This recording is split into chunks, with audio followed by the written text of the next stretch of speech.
But some are concerning just prime time and what happened and stuff. I don't really know. Okay, so listen. But if you don't want, whatever you want to talk about, I'm not going to go into the prime time story. It's okay. Listen, what's the point of what's the point of this? Hold on 1 second. So this is Pat.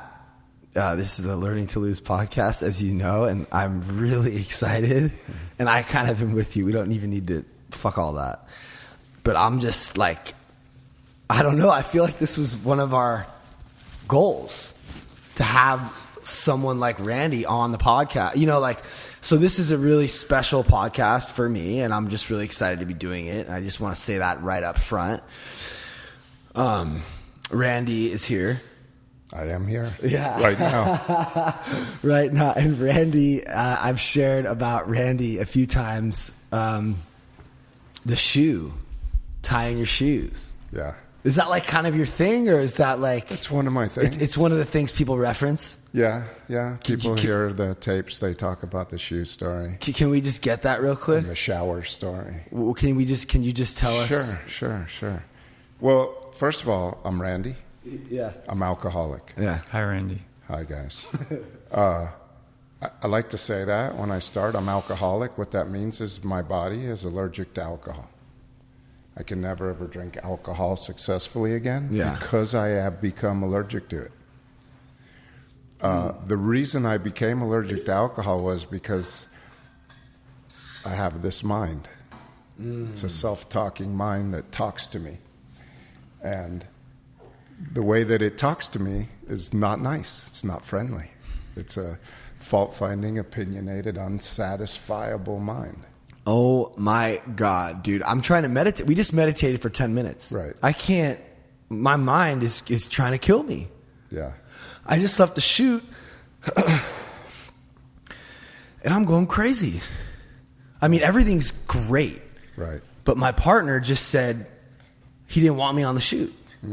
Well, he said, because I turned down the music. I wanted to turn the music down for a second to make a video and get good audio. And he said, he's a big shot director. He's a big shot. It's his set. No, I mean, that's what my mind will tell me. And he said, you're turning down the music. Like just let me do my thing. And I'm like, and he said that, it hurt me. I didn't make a scene. Right. But I don't know. I'm still, but on the way home, I was listening to your 12-step, and I was like, let's just try not to rile them up. You know what I mean, Billy? Rami. So it inspired me. It inspired me to send him a text. I love you, proud of you. I really am. Like, he set this whole thing up, and it's it's going to be a great video, and it's sort of this kind of stuff I want to be doing. More like there's a good budget. We were able to hire like the DP. So it's like, and I'm over here doing this, and me and I'm doing my own little, trying to make a reality show, getting followers, and we're that's good for the company too, and we're a great team, And he was under some stress and some pressure, and I did something, and he wanted the music, and maybe he thought I was going to want it off for the whole time. I don't know, whatever happened. Sure. He said some shit, and I'm just so sensitive. Right. And I'm just thinking about it on the way home, and I'm, God, please, God, how would you have me see this? Listen to Randy. I text him, and he says, thank you. Yeah. I text him, by the way, just so that he'll reassure me that we're okay. It's kind of for me. Yeah. But like, it's supposed to be for him. Yeah. But it kind of is for him too. Like, I don't know. But yeah, I'm just kind of here to say that, yeah, I get it. Like, my mind. So we're trying to meditate, and it comes in, and I'm like, okay, get it out. And then I'm trying to breathe, and I'm really trying. But I don't know. Right now, sometimes just talking about it is my way. Yeah. But sorry, continue. No, that's good. I don't know where we're going, so I don't know what we're continuing. Well, you were saying how I was just describing. I think there's and when you're talking, just try to keep your mouth about a fist away or less or whatever. Cool. So, I'm sober a long time. Like 32 years. 32. That's right. a long time. I mean, I drank till I was 27. Yeah. Took a lot of drugs. Uh-huh. But I'm sober for 32 years. That's crazy. Yeah. Right? When I was 27, my sponsor was 52, my first sponsor. And he was like this old guy. He was a really old guy. And I said to him, I said, when I'm 52, I'm going to have 25 years of sobriety. And he said, no, you won't. Talk about a resentment. Anyway. Wait, what do you mean? I made it. He was like, no, you're not going to make it. Oh, because so many people don't make it. Yeah. He was like, no, you're not. Yeah, I don't think Billy, when I asked Billy to sponsor me, what were you thinking? Well, you were already sober a while. Yeah, but he was like, this guy's not going to call me. Oh, yeah, I didn't think so. Because usually they don't call, you know? Nobody calls. I mean, who you cares? give out your number and nobody calls. And then he was saying on the last podcast we did with Gary, Litt, and Paul, he was saying how, maybe he'll call for a little while, and then he'll stop calling, which is literally 90% of the time. I happen to be working with someone right now who's at Liberty House in Kentucky. My family actually paid for him to go for $14,000 for the first couple months. Nice. It's where I got sober. It's a kind of place where you have chores, you write words. There's landmines in the house to bring out character defects, and then they fucking address them in a group setting, like sometimes till the sun comes up. Like, oh, you don't want to see your part?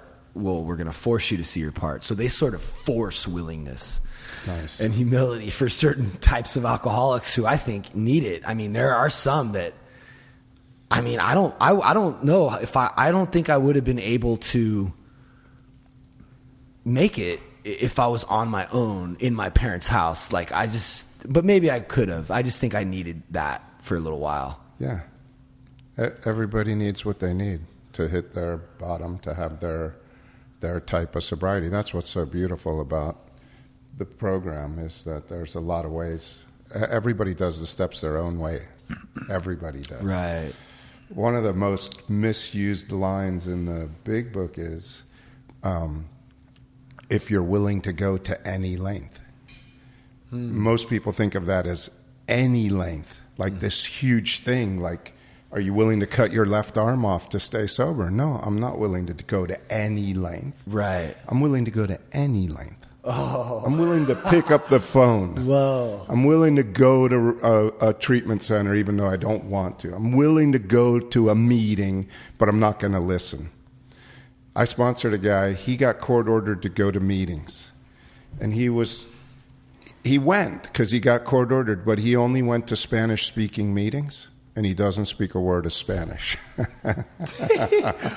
Why? Is that crazy? He didn't want to hear anything. Oh, my God. He was like, I'll go to meetings and get the thing signed. I don't know why he didn't figure out he could just sign it himself. So what it means by we're willing to go to any lengths is it means that if you even have the smallest amount of willingness, it's a good place to start. That's right. And it kind Never of thought of it that way. Neither have I. What a play on words. Interesting. And I always think, or just now when you bring that up, I think of something I heard like a long time ago in church about all you need is the willingness of a mustard seed, or all you need is, to find God or whatever. Yeah. If you're looking. willing to go to any length, you can have this thing. Like the tiniest little, just go to a meeting.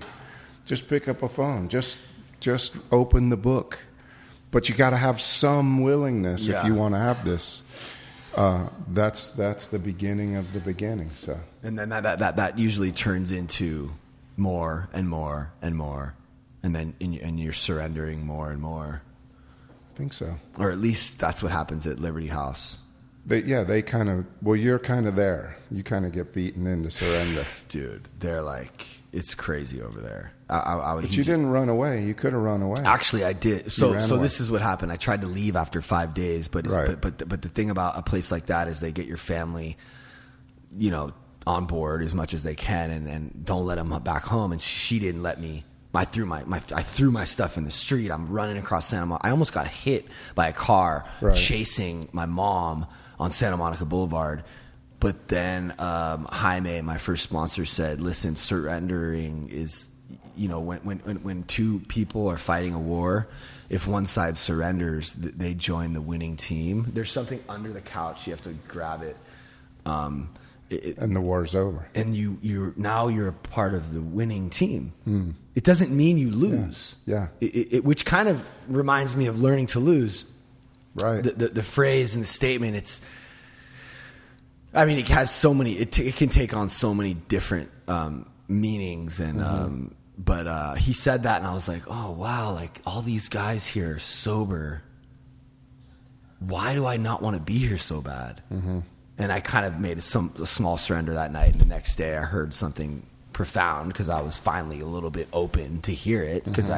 And the guy was wearing a Pink Floyd shirt and he was cool looking and he said something and I was like, oh my God. And then I was all in, but my parents wouldn't pay because my dad, they were going through a divorce and my dad said, I'm not paying unless the bitch pays half, like in the family group.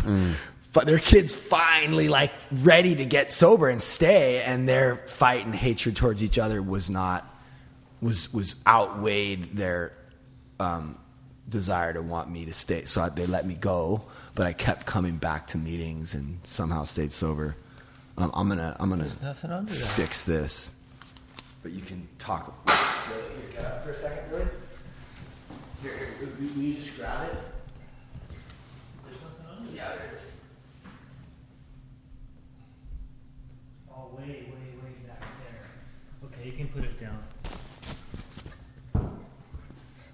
You guys aren't going to wedge one of you under the bench like your buddy on the podcast I was listening to that got hit by a ton of cement. Oh, you heard that? Will you tell us about your podcast? My okay, so While we're getting this? yeah, so I lead a meeting called Principles and Application. It's a XA meeting. It's open to anybody practicing 12 steps, and it's open to anybody. I mean, anybody can come.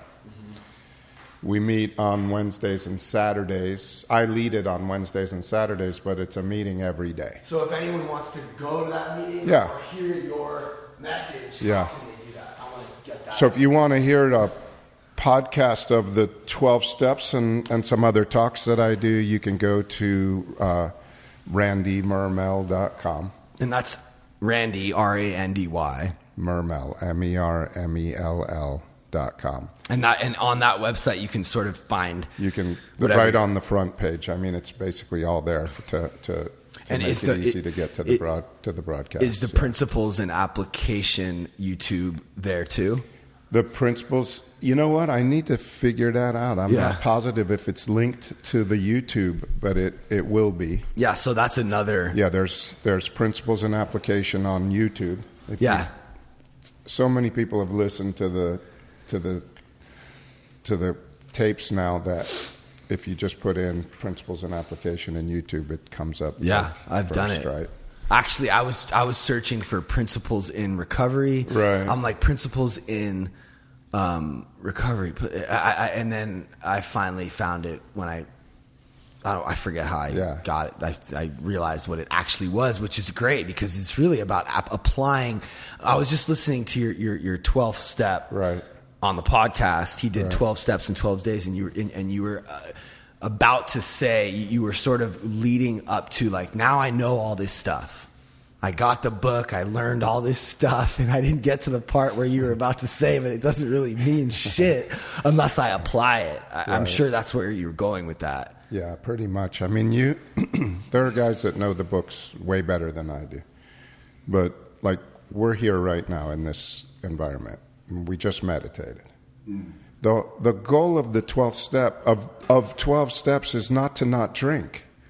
It's to have a spiritual awakening. That's what it says. Having had a spiritual. It doesn't say what I think it should say. In step 12, it should say, now that I haven't drank for a long time and I've practiced all these 12. I've done these 12 chores, and I haven't drank for a long time. Now that that's happened, I should have the girlfriend that I want, the money in the bank that I want, the job that I want, the car that I want, and I should be able to live happily ever after. I quit drinking, for God's sakes. That's what it should say. Be nice. Right? But it doesn't say that. It says having had a spiritual awakening. So really, you don't hear that. Yeah. You just hear, just don't drink today and you're a winner, or, you know, the name of the game is not drinking. Yeah, well, Gary reminded me the other night that he's quoted, the spiritual life is not a theory. We must live it. Right. I thought, oh my God, this is all about spirituality. That AA, that's AA. Yeah. It's like, yeah. It's about having a spiritual awakening. Yeah. And then there's people who come and are sober for their whole lives, and they don't believe in a higher power. They believe in something. Something is helping them stay sober. And something happens to be the most commonly used name for God. Right. I knew an atheist, but I think when you start questioning these people, they have something. They ask something. Something, yeah. Yeah. So it's just such an interesting journey that we get to go on. I mean, we are like, I never in a million years would have thought that I'd be sitting in someone's living room talking about recovery, you know, with a couple of guys on a Wednesday night. We're not at a meeting. We're not.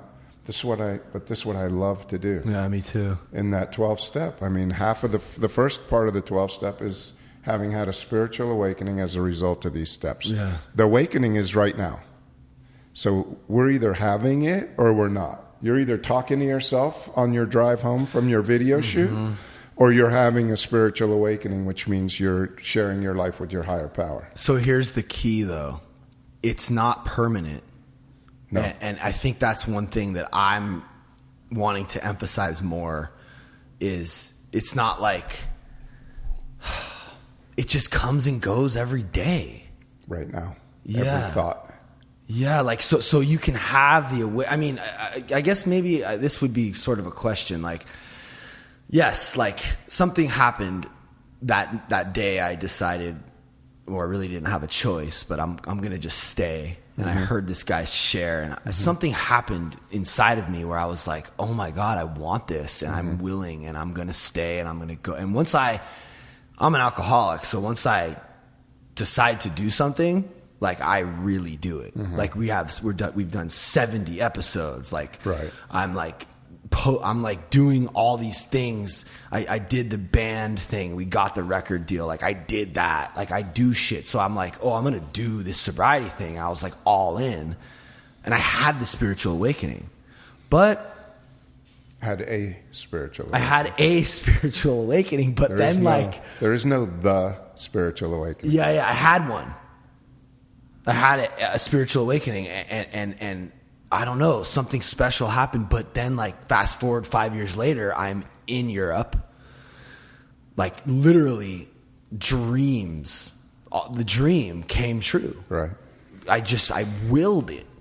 Right. I self-willed it, and out of pure anger and motivation and drive. And I'm like, nobody wants to be around me. Right. I'm yelling at everyone. I'm sending my manager emails. This guy, he managed Lady Gaga. Right. We're on tour with Lady Gaga. You know who that is. I know. I mean, we're on tour with her, right? No, right. I'm just, you never know. So like, we're like literally. I'm not that old. Yeah. I mean, we're literally like, we're not just on tour with her. We're in Europe. Right.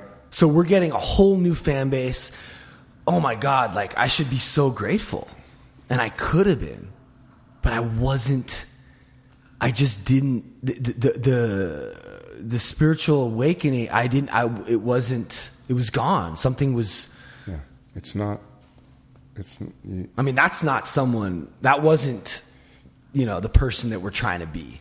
I do a lot of quoting from the literature. Yeah, I love it. I'm not a literature. I mean, I guess I am a literature guy, but.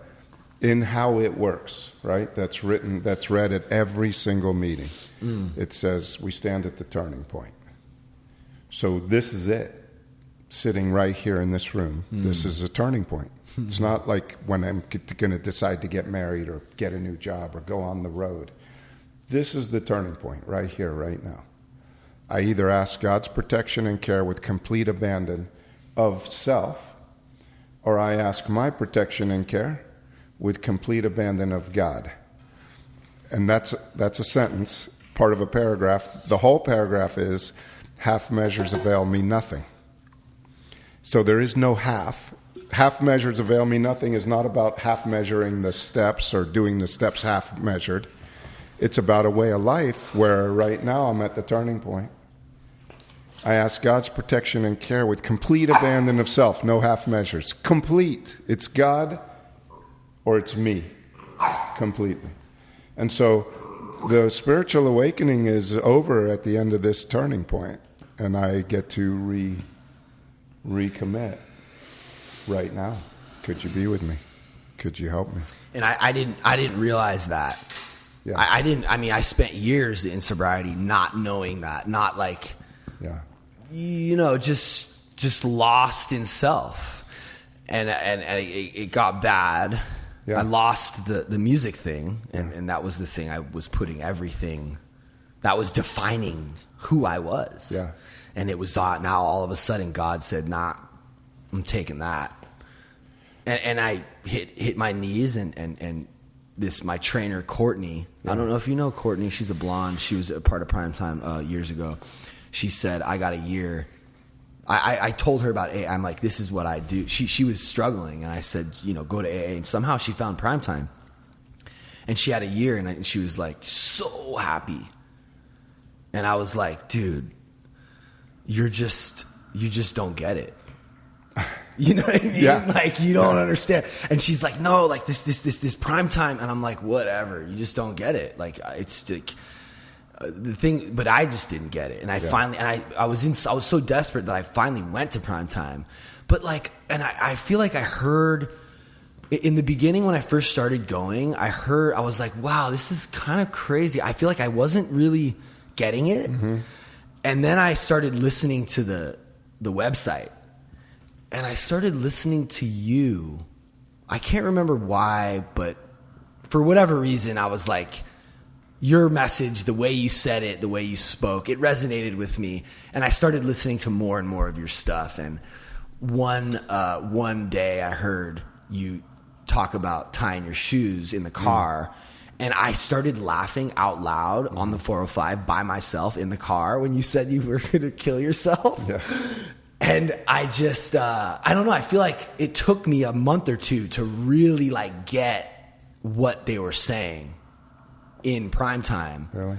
It only took me 8 years. Yeah, it took me a lot longer than a couple months. Well, I mean, I had... You're like a genius. Well, I had 6 years at the time. Right.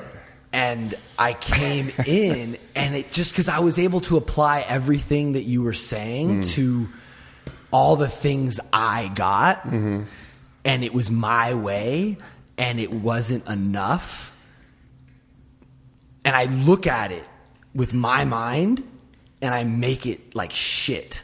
Like the shoes are, will you do the shoe one? That's what we're going to do. I mean, it's very hard to like relive a story on cue. Yeah. It's like... I'm sure you'll be fine. But, I mean, look, I have an unsatisfiable, fault-finding, opinionated mind. That's what's wrong with me. Mm-hmm. And because of that mind is what gets me into so much emotional pain. Am I too close? No, you're good. But sometimes when you look over, I'm okay. You're talking away from the mic. And if you want to talk like into it, okay. So yeah.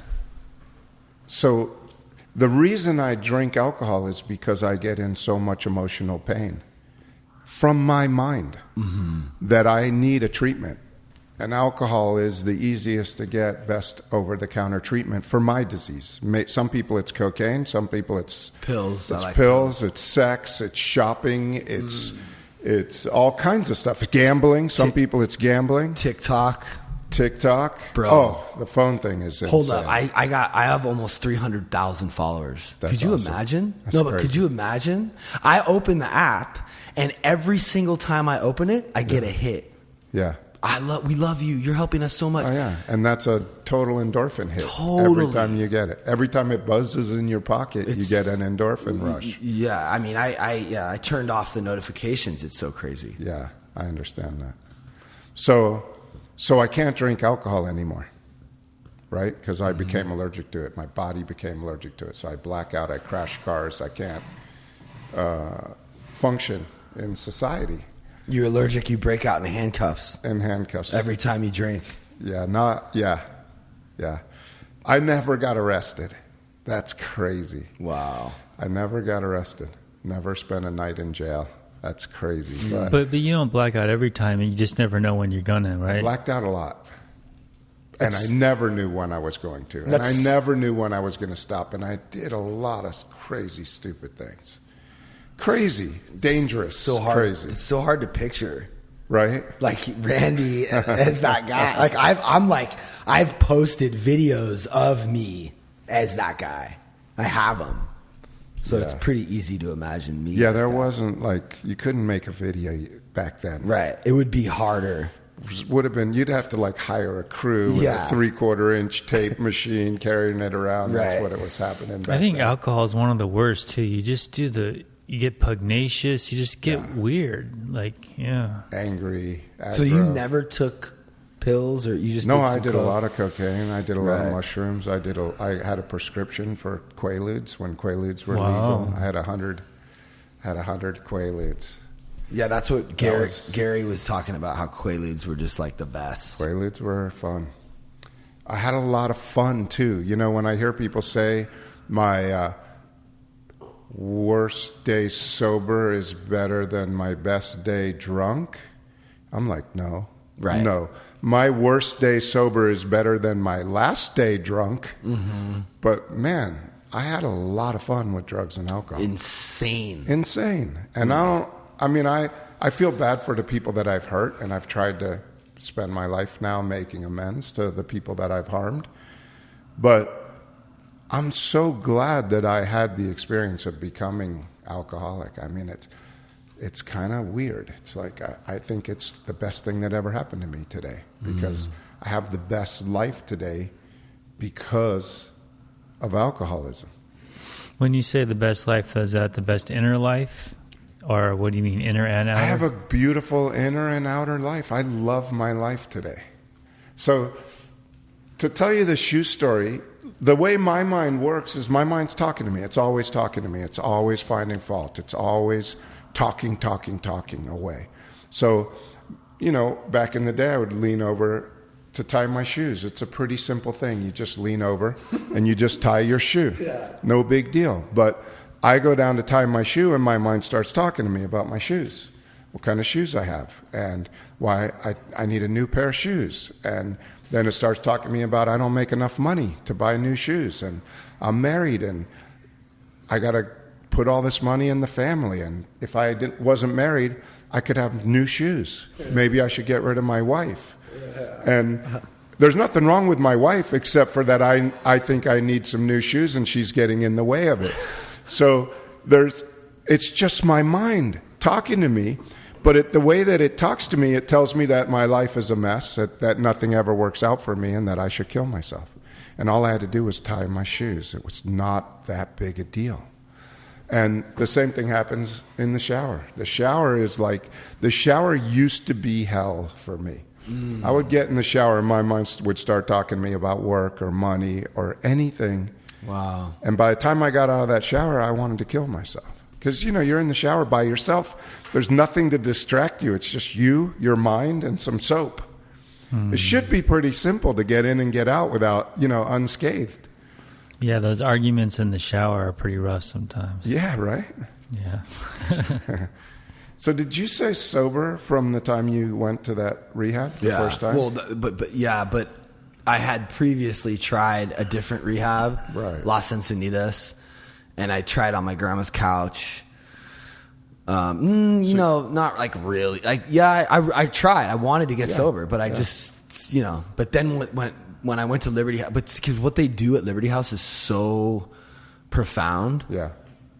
The fear of God, or whatever you want to call it, like I got so scared and I wanted it so bad. Yeah.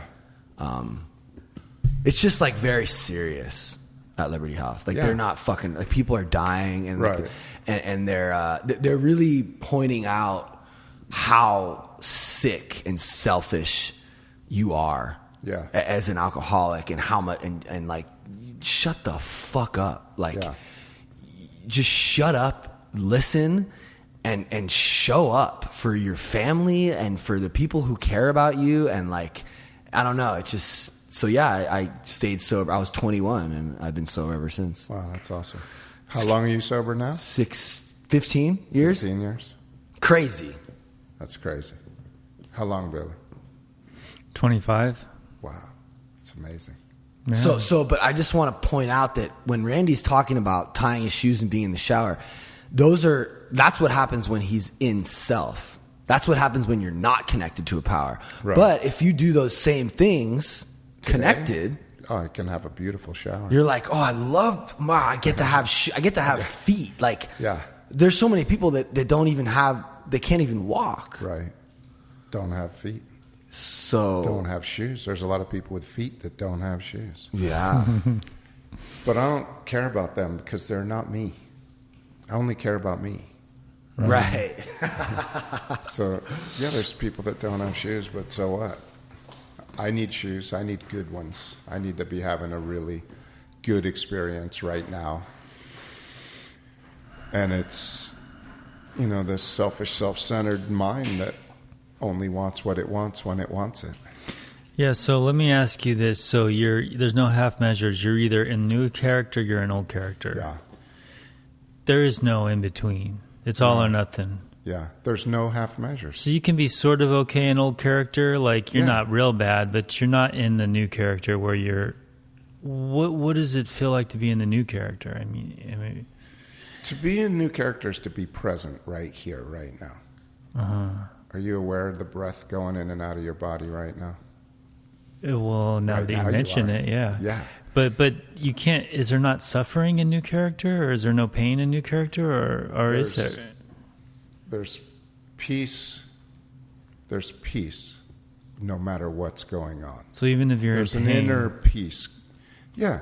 there's peace. Yeah. You have surgery and you have pain. Yeah. But you can be at peace through that pain and not have a self-talking mind that's telling you all the things that are going to go wrong Right. and why you're such a loser and why your life sucks. Because that's what's going on all the time, no matter what's going on, right? I know. Like now that you talk about it, it can be kind of subtle. Like you're not really hearing it, but if you tune in, it's just going. Yeah. And self can be pleased. Self can be pleased. Self can get a check and think, oh, look, I got some money. Life is good. And it's good for like 10 or 15 minutes. Yeah, no more than that, though. No, because once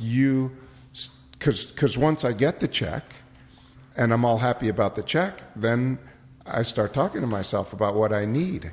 And then all of a sudden, no matter how big the check was that I just got, it's not big enough because I need more. Yep. Yeah, I have $1,000 in my pocket right now because I just cashed a check, but it's just gone in an instant. It's gone. So it's not even. Thank you, God, for the $1,000. It helps, but it's not enough. Yeah, there isn't enough money for you to feel good enough about yourself to not need a higher power. There isn't enough love. There aren't enough people that could love you and tell you how great you are. Validation. There aren't enough for you to feel good about yourself. The thing is, it doesn't work when they tell you that. It's like, oh, you don't know what you're talking about. Exactly, right? because Yeah. they can't tell you the way that you need them to tell you so that you could be satisfied. Not because they can't tell you right, but because as an alcoholic with alcoholism, I'm unsatisfiable. So even if you told me 2 minutes ago that you love me, I need you to tell me again now. I need you to tell me now. And people get tired of that. Yeah. I'm just looking at Pat because he's kind of got that. Talk about it. Well, he's married. What happened the other night? It's getting kind of weird around here. I mean, it's amazing, but like, it's just, you wouldn't even believe the shit that happens in this house. And it's all like, I'm filming it and posting it for the whole world to see. Like, there's nothing sacred there's nothing that's private.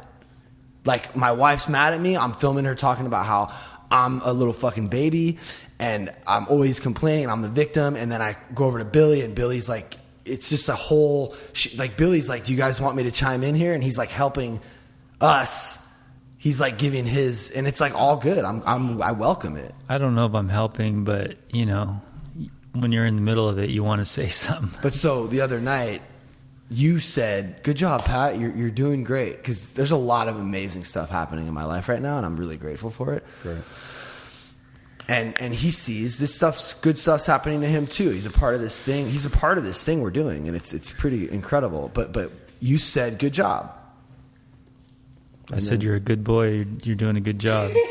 And then what happened? It feels good though, doesn't it? But what happened?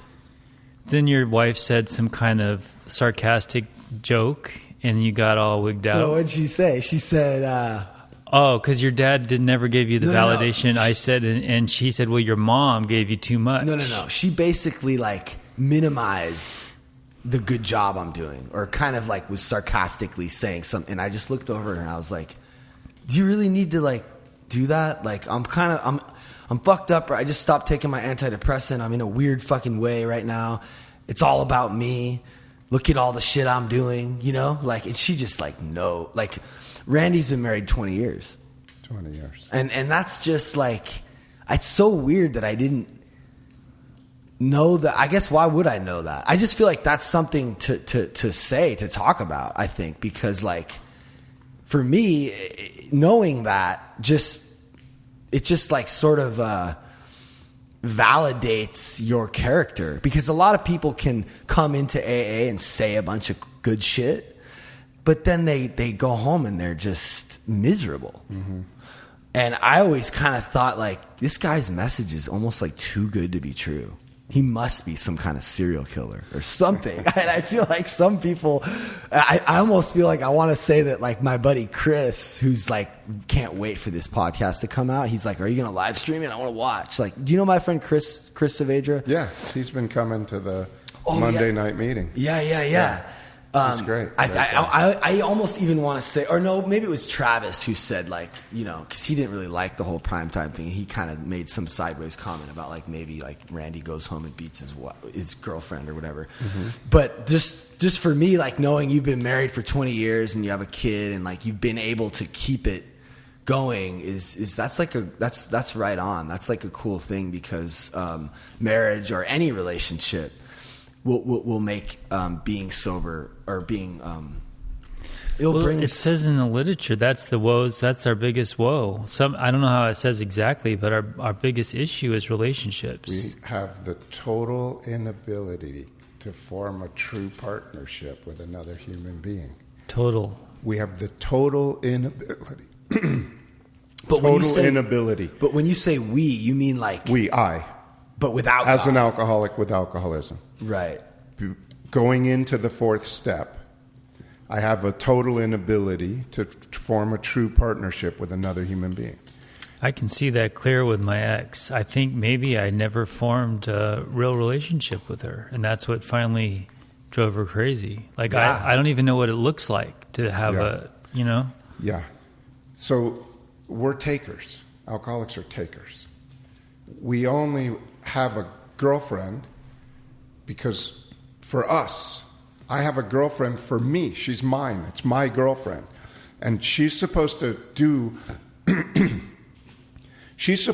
list of things in order to be my good girlfriend. I love it. And I have a whole list of rules for how she's supposed to be a good girlfriend. I never give her the list. I never share the list with her. But I hold her accountable for every mistake she makes, for the things that are on the list that she's doing wrong. But she's mine, and I want it my way. And it doesn't work like that, because she doesn't know what the list is. She couldn't possibly do it not knowing, and she couldn't even possibly live up to my list if she knew what was on the list. Oh, thank you. Just in case. So are we supposed to give her the list? Are we supposed to kind of tell him? No, because she couldn't live up to it anyway. She couldn't live up to it. So we don't fuck the list. So a relationship, if this is what my sponsor Ted taught me about relationships. Which, by the way, Ted, his sponsor was Bob. Yeah. Who started Primetime. We were talking about Bob Anderson on the last. Depends on who you talk to. I think Big Frank got Bob to start Primetime. So I think Big Frank is responsible for Primetime. Wow. Okay, and we had Big Frank's. Did you have him here? Sponsee. Oh, you had Paul here. Paul here, and I would love to see if Paul can get. Oh, if you could have Big Frank here, you'd have a mouthful of prime time. Yeah, and I also think we might. He's He'll tell you the a whole rough prime dude, time though, story. man. Well, He's I a think- rough He'll man. lay it Well, down I think for we you. also might get a broken microphone. No, like he started coming to prime time. Like he started taking over that Monday night meeting. He threw a book across the room. He really is serious. I mean, Yeah. But I would love. He throws the book. That's part of his thing. That's fucking awesome. He does that often. Really? So Ted was your sponsor. He said, this is what Ted said about relationships. Relationships most people say are 50-50, right? Give and take. Ted said a relationship is 1,000 to nothing. You give 1,000% of what you have to the relationship, and you expect nothing in return. Dude. If you want to have a good relationship. But is that even possible? It's not possible because we're all selfish, self-centered alcoholics. I was thinking 60-40 sounds pretty good. 1,000 to nothing. I love that. Because But if you do that, then you have a person that is so grateful for what you're doing for them. They fall over themselves to do great stuff for you. Right. And so you end up getting everything you ever wanted Right. by giving everything you ever wanted. And one time I sat down on the couch and I was a little angry with my wife because, I like to get a foot rub sometimes. Mm-hmm. And she's a hairdresser. She stands on her feet all day. So is and my she comes wife. home. She doesn't want to touch me. She's been touching people all day. She's like, I don't want to touch you right now. Yeah. And I'm like, well, I don't really care about those other people. You can quit hairdressing. Just be ready to rub my feet sometimes. That's what I would like. Yeah. And then one day it occurred to me, why don't you do... sometimes something talks to me. Every now and then something talks to me. And something said, "What you need to do whatever you want her to do for you, you need to do for her.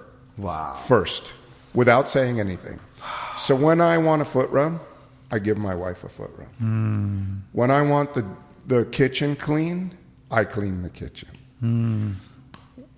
When I want somebody to talk nice to me, I talk nice to somebody. But you also got to do it without expecting anything. Nothing in return. Yeah. Zero.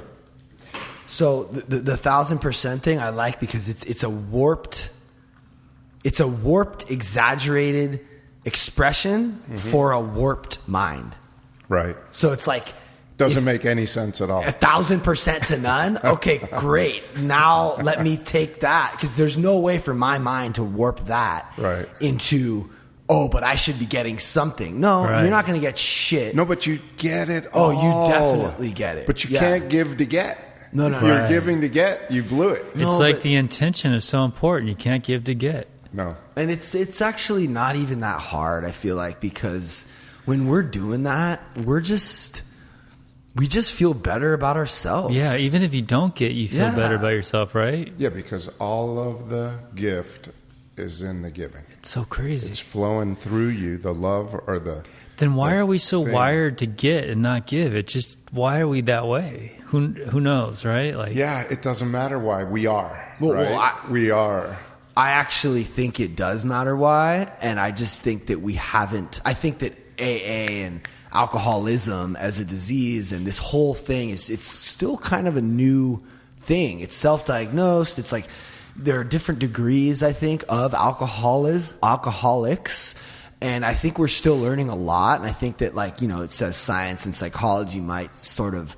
I think we're still in the early stages of all this. I mean, you're right. It doesn't really matter for us to do what we want to do, but I do think that, or I'm optimistic in more people getting sober and more people living by these principles. Like kids are getting sober young. Like this program and these principles and this life, and it's really grown so much. And I'm optimistic about. Like you said, why are we wired this way? And I don't know. I want to say that we can learn more about the trauma. And so there's one line in the book. There's one line in the book that's read at every single meeting that needs to be changed. One word in the big book that needs to be changed. Hold on, let me think. I think something about seeking or No, sought. No, we could talk about that. That's my favorite, one of my favorites. But the word is, the sentence is, remember that we deal with alcohol, cunning, baffling, and powerful. And we don't deal with alcohol. Mm-hmm. We put alcohol aside. We don't deal with alcohol. We deal with alcoholism. Yeah. Alcoholism is cunning, baffling, and powerful. The disease, this mind-powered disease, as they call it in prime time, this mind-powered disease is cunning, baffling, and powerful. Alcohol is a medicine. It sits in a bottle. If I don't take it, it is not cunning and baffling and powerful. It's my mind that tells me to drink it, not alcohol. Alcohol is not talking to me. 100%. People say alcohol is talking to me. It's calling me from the bottle. No, it's not. Your mind is telling you that if you open that bottle and you drink that stuff, then you'll be at peace. And that's what we really want, right? Or your mind makes you so miserable, you have to go for it. You have to do something to kill the pain. Yeah.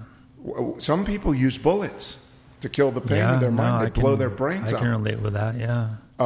Some people hang themselves. Some people drink again. So why, I mean, don't you think it would make more sense to sort of change the name of the disease?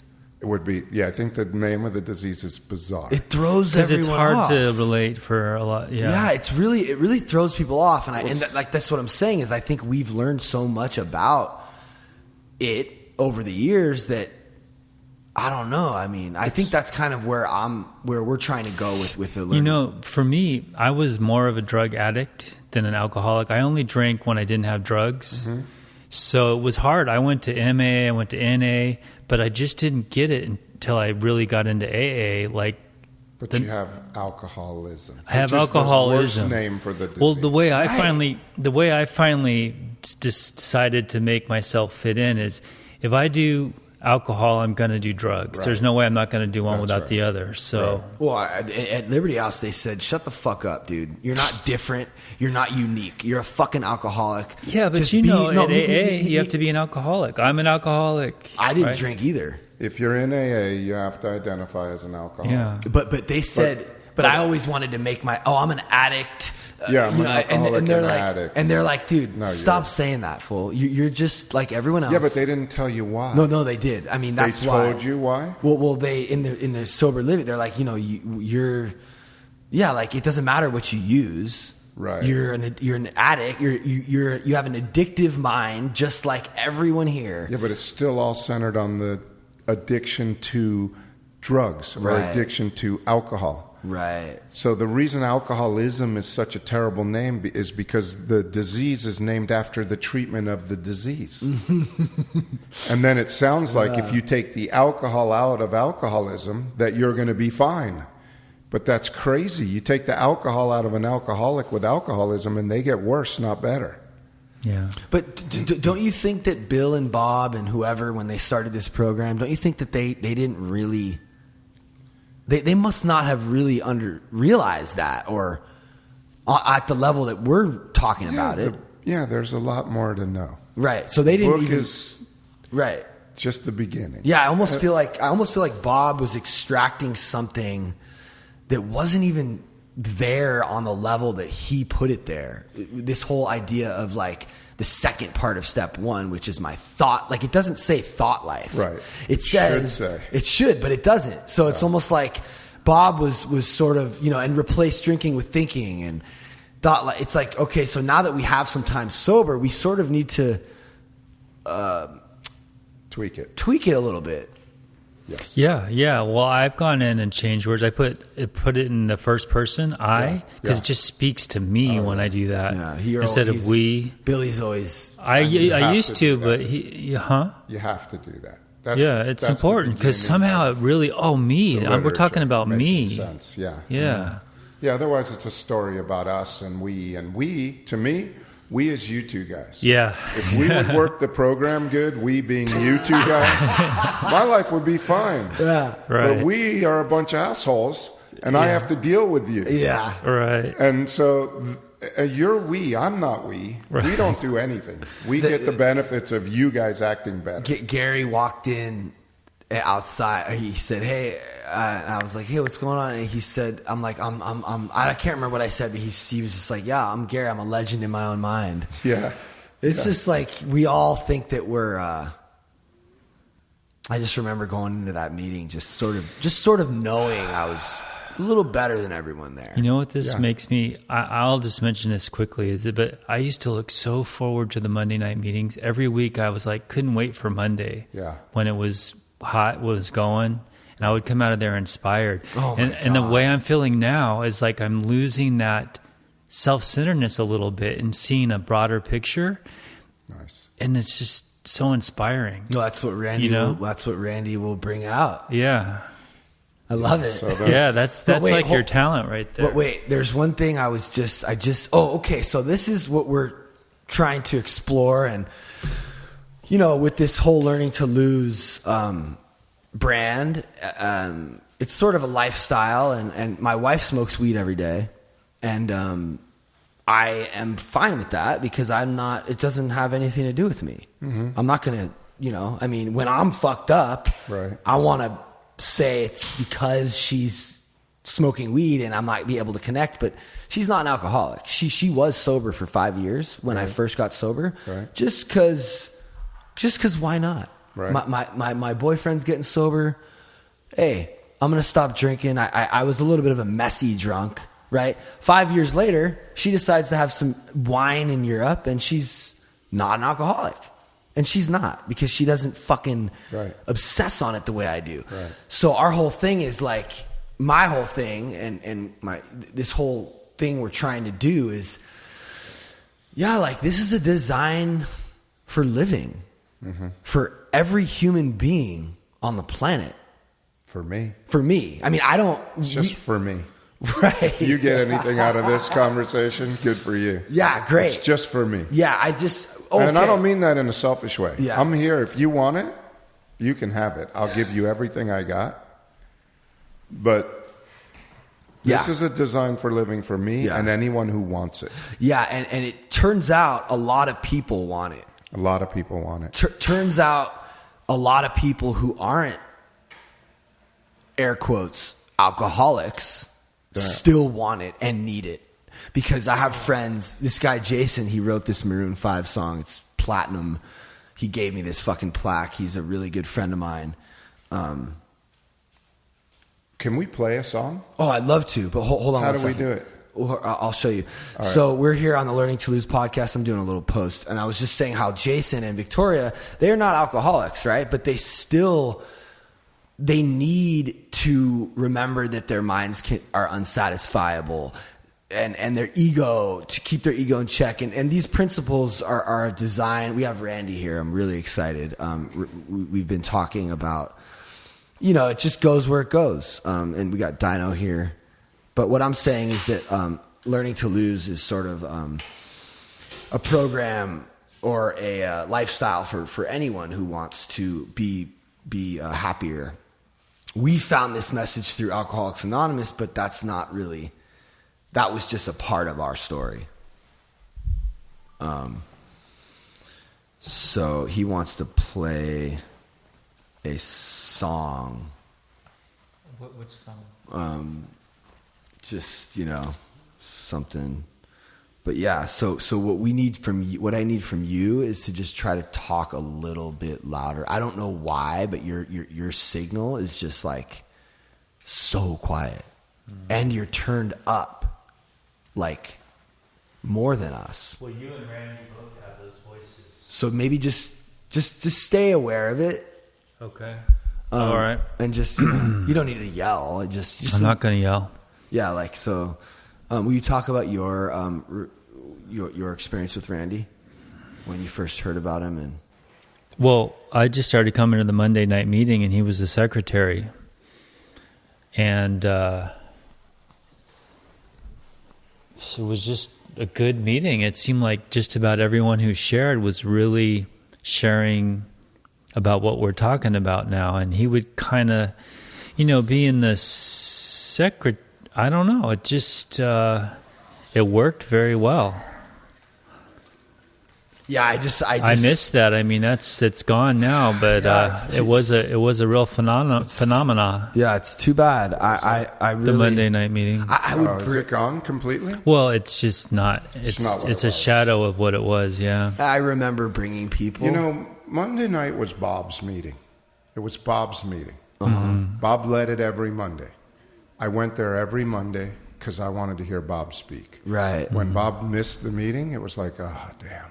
And other guys could carry a message, but it wasn't Bob.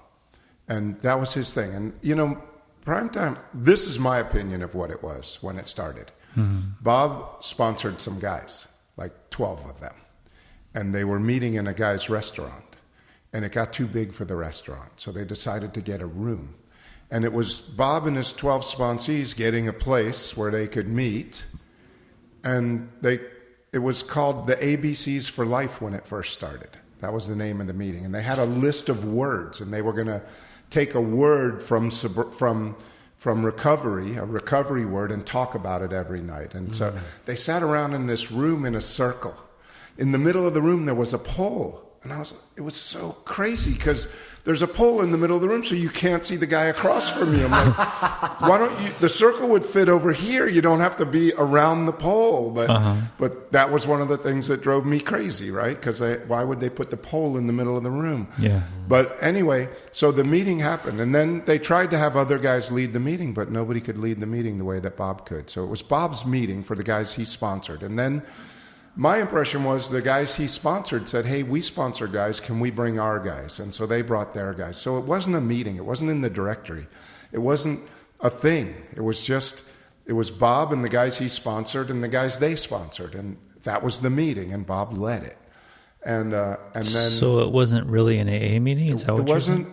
It was like a sponsor meeting with the guys that he sponsored. That's how it started. Right. And then they just invited their sponsees, and then they opened it up to everybody because people wanted to come. And for years it was 10 or 15, 20 guys in the room downstairs and not in the big basement. And then it got more popular, and there was a Wednesday night version and a Friday night version of it. But Bob led it. Bob led those two? Bob led all of them. And that was what he did. And then what happened was he died. And the guys wanted to keep it going, and like Big Frank wanted to take it over, and Big Frank hated Ted because somehow Ted inherited the meeting through not fighting for it. He got it. Ted was not a fighter, but he ended up kind of taking over the meeting and was the secretary for years. And the meeting, and then they would pick different guys that had been around Bob to lead the meeting. To lead it, but he was the secretary for a long time. He was the secretary. He picked the speakers, and the speakers were picked from the room. The speakers were picked from guys in the room. You didn't get picked a week in advance and then learn what to say. See, Primetime is about, if you're living it today, you can talk about how you're living it. But it wasn't about reading things out of a book, although that would be used in carrying the message. If you were living it, you could talk about it. You know, there's a couple of guys in AA still, when they share, they say, Bob said, Bob said, Bob said. And before they say anything, Bob said. In Primetime, it doesn't matter what Bob said. If you're living it and you're having the experience of it, you said it today. Or you said it. Bob said it. Everything that comes out of my mouth, Bob has said. Every single word that I'm going to say tonight came out of Bob's mouth. Maybe not in the same order, but Bob said it. But I'm not going to give Bob credit for everything that I have in AA because I had to do it. It doesn't matter who said it.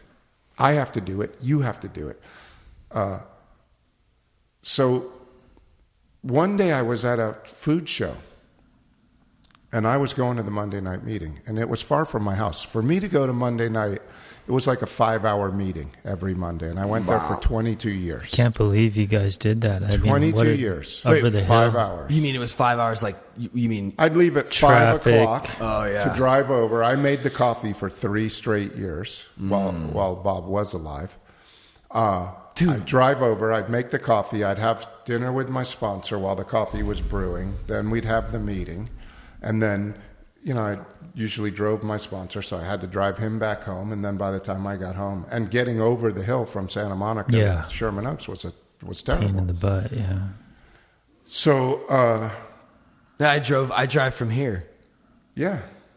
So it was pretty, but fuck, it was worth it. I used to bring. Worth it. It was worth it. I mean, look, I used to bring newcomers, and I would just get so excited if like Randy was coming up to share, because I'd be like, oh, they're gonna hear the fucking shit, and you always would. And there was a lot of other like Johnny Brennan was great. There were a lot of people, or what's his name? Johnny B. I would say B. Yeah, Johnny B. I loved when you shared. I loved and there was that tall guy. What's that tall musician guy that? Dude, your old sponsor was fucking ill, Mike. Yeah, his sponsor was Ted. Dude, but I just so you just disappeared. Yeah. Because you wanted to run. Everybody disappeared. Hold up, though. Look, you wanted to like run the retreat. I did run a retreat. You ran the retreat. It was not going to be a retreat, but that's a whole controversial thing. Which I personally think I ran the retreat. Awesome. It was an awesome retreat. I think I have the tapes from it. But can I ask you a question? Because you were just talking about. So it did. It was a sponsee type meeting, and then it grew into actual meetings. Right. Bob passed away, and then some guys wanted to take over, fill in his spot. Everybody thought they were the next message and then carrier. Ted became the guy, and then what happened to Ted? Ted led the meeting. Ted died. And so then someone had to fill his spot. Yes. Was that you? I was not this. I think when Ted died, Ron G was the sponsor, was the secretary. And then I became the secretary. But it's not really, I mean, that's the thing that's kind of weird to me is like, why is it like somebody's meeting? It's not because it's not supposed to be. Like right now, I feel like it's just Tony Z and all the, it's someone Tony like, Z and his 5 cronies. But if you aren't living this thing, you can't carry the message. The message isn't in the words. It's not in the books. It's in who you're being. If you're not being it, you can't do it the way Bob did it. Because Bob was being it. Ted was being it. And they were both married? No, Ted wasn't married. Ted was single. He'd gotten divorced? Or? Yeah. But Bob was still married? Bob had gotten married like 3 years before he died. He was divorced. Wow. 3 times in the program. I'm just trying to wrap my head. So what I think sort of happened is primetime became big, and it's not what it was. It was something different because it's something. It was a tight knit. It's still great. The message is being carried. But if I was to give anybody advice about primetime, I would say listen to Bob Anderson. Right. Listen to his retreats. Listen to his shares. And I mean, prime time is now. You'll hear the message, but some people can't hear Bob. Some people can't hear him. Plus, the recordings aren't that good. Like now, no. But you're on the website. I'm on the website. You're on the website. Primetimeisnow.com is still a great place to listen. It's a great resource. You have the Sermon on the Mount. This is now, or what's the thing? Now is the time, or Eckhart Tolle, Power of Now. The Power of Now. All the stuff is there, so you can just go to that website. Like every single YouTube video I post, in the description I have a link to that website, and I'm gonna add principles in. I want to add your website too. I want people to be able to find the resources online to hear this message. It's the message of Alcoholics Anonymous. But I just want to... Here's my other question. There is no primetime message. Hold on a sec. I know that we're interested in primetime, but nobody else Nobody else cares. So I just kind of want to shift the conversation. Well, can I ask one more question? Yeah. Sure. How come you didn't get sick of hearing Bob every time? I mean, what was it? Was he a magic man or something? I mean, same guy every time for 20 years or whatever? Right. Or no, not... Well, he was only alive for 4 of the 22 years I went there. Oh, okay. But how did you never go like, oh, here's Bob saying what Bob says again? It didn't feel like that? No, because it's always new. That's what Gary said. The right now is Yeah, he right said now. the same thing. Hold up, Listen. Gary had the same sponsor that you had, Ted? or no? I don't think so. Isn't that what he said? No, Bob was his sponsor. Oh shit! Damn, we had a Bob sponsee. Yeah. But yeah, so he was good. And I think he came before Randy, a few years before Randy, to the Right. meeting. Or He something. wasn't there much when I was there. Oh, really? Yeah, he was around Bob a But different time. but I Bob, think. you know how Bob goes. This is something to hear. Yeah, you can't. And he says you can't hear this. You can't hear it? You can't. This is a hard message to hear. That's what he said. Oh, right. This is a hard message to hear. But he says, like a lot of times before he says something, he'll go, "This is something to know. You got to know. Listen." Like basically, I can't remember exactly how he says it, but he would say, "This is something really important that you need to know. This is something to hear right now." And he would say it, and then he would say whatever he was about to say. But you can't hear what he's saying. You cannot. Like Billy was saying, you went there for a while and you didn't understand what they were saying. You said it. Yeah. You went there for a while. Yeah. I knew that the truth was being told. Yeah. But I couldn't tell you what the hell they were saying. Right. I just knew it was the truth. I hear it now. You can hear it now, loud and clear. And I love listening to your podcast because you say I'm always, you say I'm alcoholic, I'm in a rush. What do you say? Oh, I have an unsatisfiable, fault-finding, opinionated mind that's easily frustrated, always in a hurry, easily frustrated, and can't stand the word no. Dude. That's alcoholism. I mean, but like, I don't say it quite that way. I love that, the way you said it. And I'm just thinking, fuck, I'm always fucking in a rush. Always in a hurry. Like even right now, I just want to get to the good marriage, stuff. the marriage thing. Oh, okay. You want I to just talk wanna- about the marriage Well, thing? how the fuck do you stay married for 20 years? Yeah. I mean, that's what I'm. A lot of backing down. Yo, like we have mostly women, believe it or not, It's funny. I gave him that advice mostly just last women night. listen to this listeners thing. and followers, because men, they don't want to. Men Yeah, don't really backing want down to. is hard. Men don't really want to hear about your fucking emotions, and men are supposed to be. We're supposed to be tough and manly, but that's kind of bullshit, because it takes a lot more strength to be kind and back down. So back down, but then also like yeah, sometimes there's a voice in my head that will go, just get her. Like I'm thinking, you just said about the massage her when you want to be massaged. I'm thinking, oh, I should buy her something, right? Mm-hmm. No, that's too easy. Do something for her. I should give her a massage, or I should listen to her. Or just sit and listen to her. Yeah. Listening is And ask questions more, like, so you have to listen more about. Dude. It's almost impossible. listening. No, you have to ask God to help you hear, like a mantra in your head the whole time they're talking. But that's with you guys, with everybody. Yeah. Because if I'm not asking my higher power to help me hear what you're saying, I'm thinking about what I'm going to say, or I'm thinking about how much money I have in the bank while you're talking, and it has nothing to do with what you're saying, and it doesn't matter to me because I don't care about you. Or what's for dinner. Yeah. You have it too? Yeah, I have Oh, that. yeah. I have to ask my higher power to help me hear what's being said. I like how you say continuously. So you have to continue to do it. Yeah, it's like a mantra in my head. When you're talking, I'm saying, God, please help me hear what this man is saying. God, please help me hear what this That's man beautiful. is. God, please help me hear what this man And is saying. people, when they can tell that you're locked in and you're actually hearing them, it just like feeds their soul. It's like That's they right. need that. Yeah. It connects you to the now. And the only time you can be connected to your higher power is right here, right now. So I feel like my job is to be as present as possible so that you can be present with me. So that we can be here in this room, right here, right now. And whatever. When we were meditating, my mind wanted to go, what should we talk about? Oh, mine went. What should we do? What are we going to, what if I sound stupid? Or what are we going to, it wanted to talk about, like when you're going to lead the meeting, right? And they're reading how it works. You're not listening to how it works. You're talking to yourself about what you're going to say. Yeah. Or sometimes I'm really listening to how it works so that I can talk about what's being said in how It works. Yeah. But Because I want to but the really truth sound is like I that know some shit. How it works is a meditation.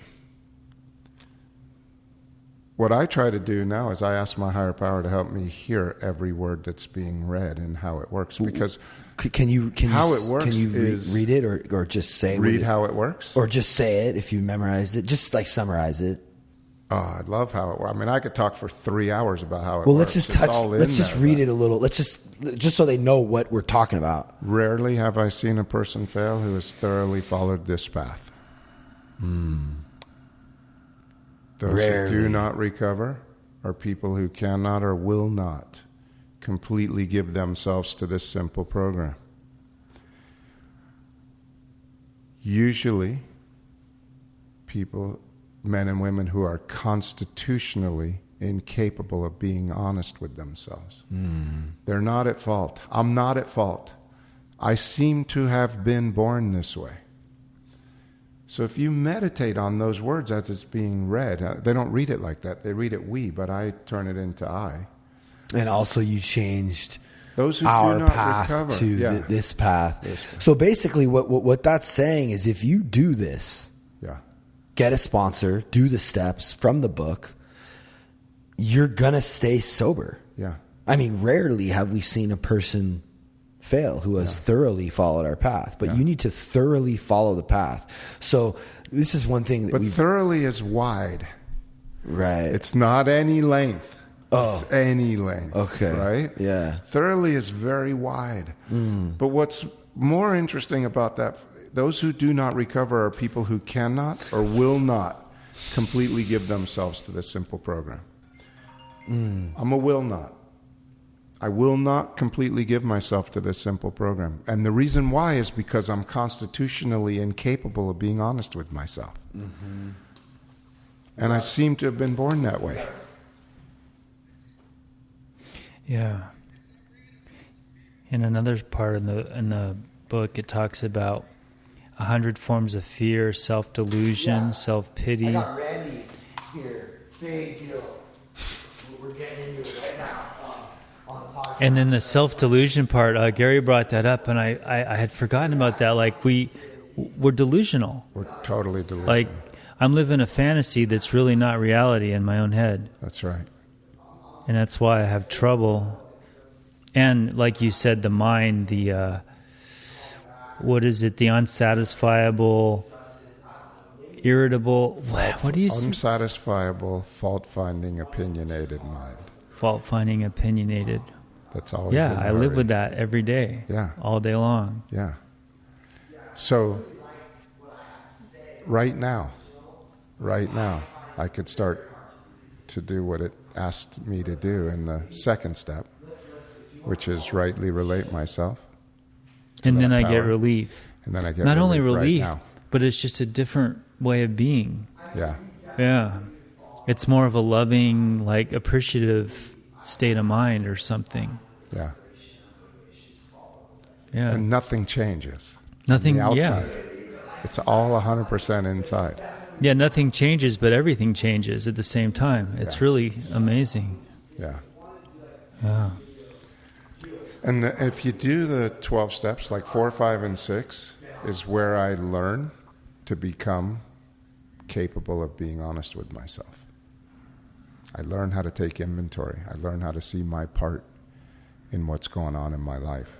I learn how to see how all of my troubles are basically of my own making. Like selfishness and self-centeredness is the root of our troubles. Yeah. Yeah. Always. Always. Yeah. And I got to get rid of this selfishness or it kills me. Oh, that's right. Kills you. That's not alcohol that's killing you. It's not drugs that's killing you. It's your selfishness. Right. That kills you. Doesn't kill anybody else. I mean, you might kill other people while you're drunk or high or angry, but it kills you. Sometimes me. very slowly and painfully. Sometimes very slowly and painfully. Yeah. But there's no way to get rid of that selfishness without a higher power. There's no way. How could you get rid of self when you are self? You need a power that's greater than self to help you not be self. Right. right? Is that how it's stated in there? Pretty much. Yeah. That's right. What pages? Do you know what page that is? I know exactly where that is. That's on page 60 to 63. Oh, that's right. Yeah, I used to read that every morning for a while. Morning. 60 to 63. Yeah, I love this. Big book. So my troubles, I think, are basically of my own making. The word basically is in there for an alcoholic to be able to swallow, right? Because if you told me all of my troubles are of my own making, I would argue with you about that. But they threw in the word basically to make it easy to swallow. Why does it say I think? Or we think? We think. So our troubles, we think. That's what it says. Because you can't tell an alcoholic anything. Right. If it said, so your troubles, I know, are totally of your own making, We'd be like, fuck off. be like, fuck you. I don't need this bullshit. Right. So they put it in the They make it easiest, palatable. softest, palatable. So our troubles, but I say mine, I think, are basically of my own making. And I can take the word basically out because it's me. Mm-hmm. All of my troubles are of my own making. They arise out of myself. And I'm an extreme example of self-will run riot, but I usually don't think so. Mm. Yeah, that's hard to see. And it says all my troubles, all of them. All. Yeah. Above everything, I must be rid of this selfishness. I must, or it kills me. Above everything. God makes that possible. God makes that possible. And there often seems no way of entirely getting rid of self without its aid.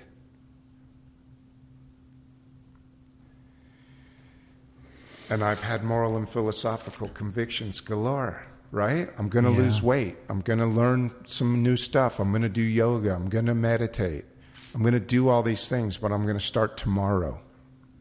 Because that's alcoholism for never. Yeah. Well, I do that, and I'm like inspired then, but later in the day, I'm like tired. I'm like, what? I can't do that. Yeah. Yeah, because the mind talks you out of it. It doesn't. So the disease wants to live. The disease wants to be the power for your life. The only moment that the disease cannot live in this moment. It has to be in the future or in the past because it's not real. And nothing real can be present here in this moment. Nothing that isn't real. Yeah.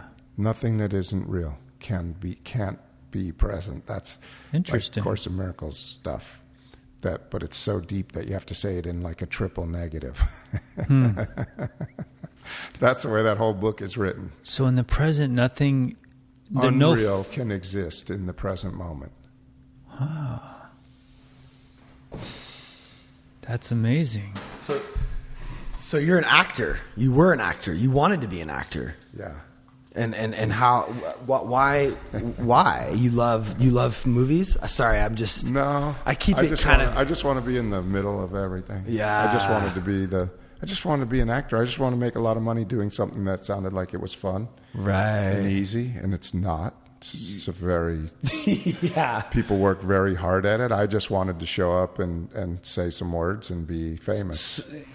But kind of like music, right?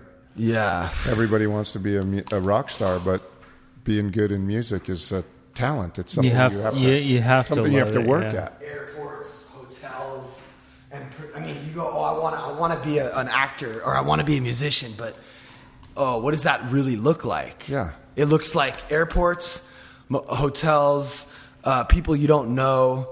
I mean, you want to be validated that bad that you're willing to just. I don't really want that. And acting is you got to memorize. So I can't memorize. I mean I don't think people realize acting is like. Could you imagine memorizing? I mean, they memorizing paragraphs. I did a little scene in here. We do little short films for Learning to Lose. I would love to do one with you. We have a red and lights and full on. Beautiful. I mean, it's like cinematic, like, and it's a lot of it's improv, but like there's we figure out a loose outline so that we can transmit this message in a different way, like with a sort of a story. Like one of them was, whatever. I was telling my friend Troy that I relapsed and I was acting, but I wasn't really acting. I was pretending like what it would really look like if I smoked weed, because my wife smokes a lot of weed. And it's always out there. And I could just walk out there and just smoke some weed. Yeah. You think I haven't thought of it? You can just walk into a store and get all the weed you want. Yeah, but... It's everywhere. But, I mean, when it's like... When you wake up and you smell it... I love the smell of weed. I love it. And it's literally like on the balcony. Like it's already packed. Like it's a little... I have that at my house. Right. So that's so funny. I love it. Both of our wives are hairdressers. And, but so, you know... Your wife smokes pot? Well, I probably wouldn't say that on a podcast. Yeah, we don't need to. Okay. I mean, it's okay. I mean, sometimes. Now it's normal. Well, I mean, it's yeah, just it's legal normal. as alcohol. Listen, I think it is. That's 100% of normal hairdressers probably smoke a little weed. You know what I mean? But what I'm saying is, it's no big deal. I mean, Yeah, I mean- I would want, her to say that, not me to say it. But, Yeah, but but I'm around it. Sorry. I'm around No, it. I I- smell weed all the time. I love the smell of it. wow, that's so crazy, Randy. Yeah, me too. It smells Just- good. And a few times I've been obsessed with smoking a joint, just getting stoned out of my mind. But the idea of calling the guys that I sponsor and telling them they have to get a new sponsor, a lot of times that's what keeps me from not smoking it. Because it's only going to be fun for like an hour. And I know a lot of people that have smoked pot that have said that it was terrible after they were sober for a while. So I don't have to do that experiment. Well, we have a friend who just relapsed on it too, and Was it great? well, she kind of says, yeah, it was all right, but Is she still smoking it? She acts. No, she's kind of been off and on. She lost quite a few years. She had 11 years. Yeah, But yeah, if you're a real alcoholic, it doesn't none of matter, that man. You shit- can't It's handle it because you'll just be stoned. another treatment for the disease. Yeah, dude, There's a lot of people using ayahuasca now, which is interesting. well, that's So the one that gets to interesting. me, the psychedelics. Yeah. Because but I mean, ayahuasca, you just do it. It's not something you should be doing every No, people week. do it. Some people do it regularly. But that's like kind of weird. So then now it's a new drug, sort of. Yeah. If you're using it I- to get your mind open again. I entertained the idea. I did of it once. You did it. I shared about it in primetime too. I You went. did it sober. Yeah. So One time? Yeah. So I went to Costa Rica or wherever Yeah, they fucking. Costa Rica. I went to this resort with my wife, not to do ayahuasca, just to go on like a healthy retreat, mind meditation, yoga, vegan food, healthy food, beautiful, and literally immediately when I got on the bus, I'm watching the video and I'm realizing, oh, this is an ayahuasca retreat. Okay. I mean, that's literally That's what what it was for. So I'm like, fuck, like I called Billy. What did I say? you said I'm debating doing it, and you said should I or shouldn't I? And I don't know if I said the right thing, but I said you got to talk to God about it. So I'm there. I'm with my wife. I got 11, 12 years sober. Yeah. I'm thinking, wow, maybe this is something I'm supposed to do. So I did it. And it was my whole trip was basically, you don't need to be doing this. You're already on the right path. The whole thing. It was, and because everyone there is lost. Their life is just, they're searching for something. Right. I already found it. You already found something. This is all I need. So why would I be doing ayahuasca every week if I already have? This is what works for me in my life. It really does. Well, that's a good trip in a way, then, right? No, it was cool. It was a lot of like judgment, me judging others and myself, me judging myself and just judging. That was kind of the theme of my trip. And like, I shouldn't really be judging. Don't need to be judging Anything. Most of Anybody or all, anything. but like mostly Yeah. it's us judging ourselves, Yeah. you know? Well, it's all ourselves. It's all us. Yeah. It's all us. Yeah. Everything. I mean, at a certain point, it just gets so big. It's all us. There's a video on YouTube. It's called The Egg. If you get a chance, Google The Egg. How long on is it? YouTube? It's like I think it's like 3 or 4 minutes long. I wanted to play that song. Yeah. You want to hear that? Let's hear it. The egg is, it looks like it's 7 minutes. You were on your way home when you died. 7 minutes? Is this It was a car accident. And what's... Have you heard Be Like Water, the David Russell, or what's his name? David Foster Wallace. You know David Foster Wallace, the writer? No. He did a thing called... there's a lot of really cool stuff on YouTube. So you just have to play it into the microphone. That's just what we do. Oh, we just play it into yeah, the so microphone? like what I just did. This song is like... So the speaker comes out here. You Okay. just put it like You ready? this. Yeah.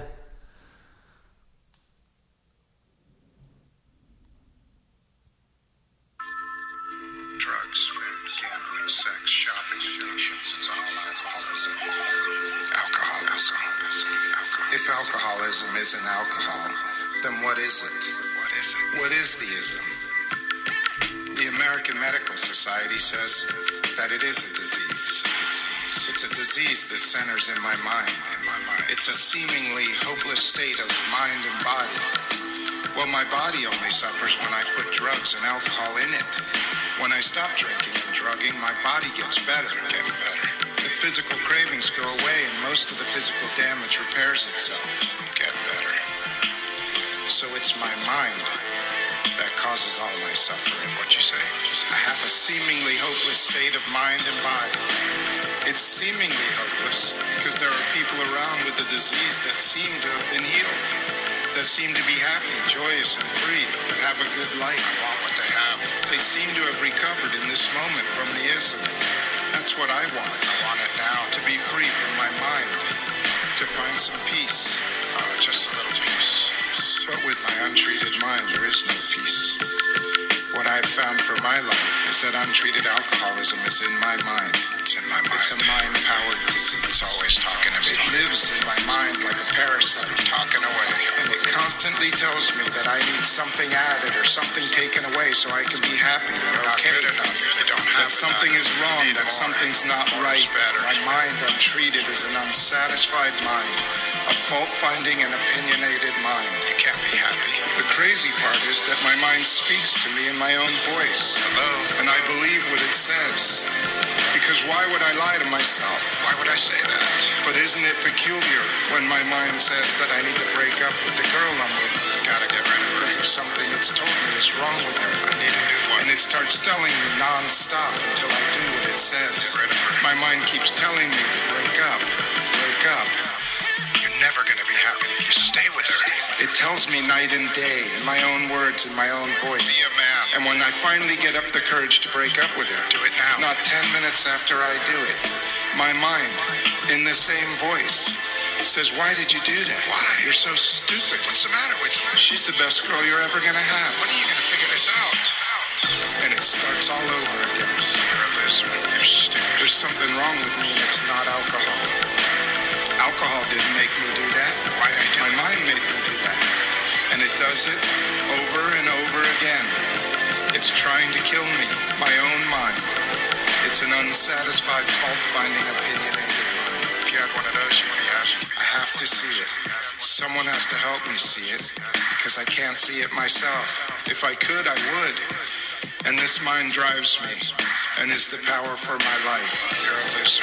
Who tells me that things are bad, and that I need to drink, or that I need to kill myself? Me. Don't take my word for it. Look at your own life. Take a look. Wow, it's the whole deal in a song right there. Can you send that to me? I think so.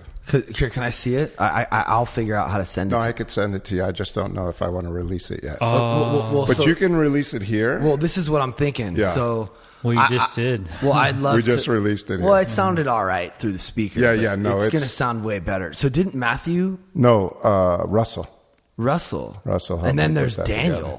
Daniel. Daniel's the homie. Yeah. Daniel's Daniel's ill a- with it. Daniel produced a bunch of Lana Del Rey stuff. I'd yeah. love to have him on. I forgot. Oh yeah, have Daniel on. But so what I'd love to do, I mean, I'd love to show that to my partner and see if he would be interested in maybe figuring out a way to do like a cool, Make a video with it. like a dope visual, because it's pretty. The beat is pretty sick. It's pretty good. It's not, and I'm thinking, is it corny? I don't. Maybe it's not. Like, if we were to do it right visually, I think it could be really cool. I don't know. I want to think that. And you know what? Who cares? You got to say that what he says, right? Well, I think that it would be a mix of like words in a dope way with like shooting it in a cool. I don't know. We'd have to think about how to shoot that, how to make that video. But I can show you some of the videos we've made, and cool. we've done some pretty serious videos. Let's do it. That's really all I want to do. That would fit right into the brand, and Let's do right it. into. I'm about to hit 20,000 YouTube subscribers. Nice. I mean, YouTube is fucking impossible. That's cool. Did that take a lot of work or what? I hear all the ad libs. Yeah, you were in the booth. Two takes. Yeah, you did. That was 2 takes. I laid down the main in one take. And then we went back. But you wrote it. I wrote it Because it almost feels like you're just saying it. I wrote it. Yeah. And then It's like what you would say at a meeting. it's what I would say. It's just me. And I hear him in the back. I did one that I didn't write. The very first one, I just ad-libbed it. You showed a different one. You showed me one of those before. And then there's a really cool one about ego. I have 3 right now. So my thing is Well, everyone has suggestions, right? Well, yeah, everyone has It reminds suggestions. me a little bit of like. The sunscreen one. Oh, right, yeah. So That's what people keep saying. It reminds them of the sunscreen. yeah, because I know what you're talking about. I know what that one is. But I mean, I think that there are so many different ways to transmit this message. And I was listening to your podcast on the way here, and you were saying the 12-step. What does it say about I think it says something like our primary purpose is to carry this message to other alcoholics. The 12-step says, having had a spiritual awakening as a result of these steps, we try to carry the message to alcoholics and to practice these principles in all our affairs. So what I've been, what does it look like for me to try to carry this message? This is what it looks like. This is a piece of it. The way that you carry the message. This is one of the things. The way that you carry the message is in the way that you live your life. Yeah. So the words are not the message. We're coming full circle again, right?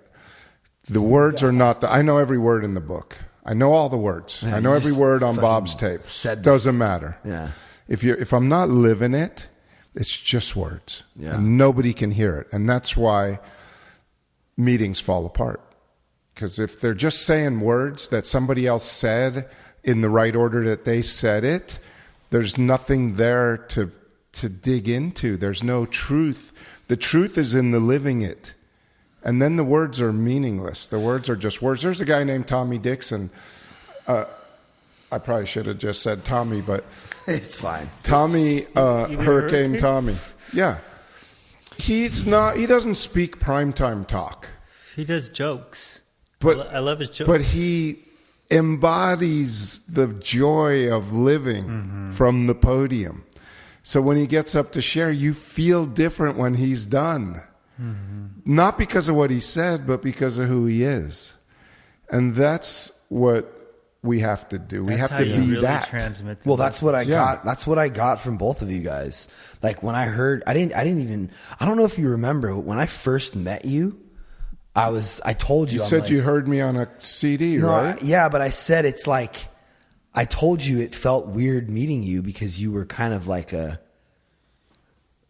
big deal in my mind. I mean, you had kind of, and when I first heard him, because how you laugh and then also to watch how you dealt with the whole leaving primetime thing, like that's living it.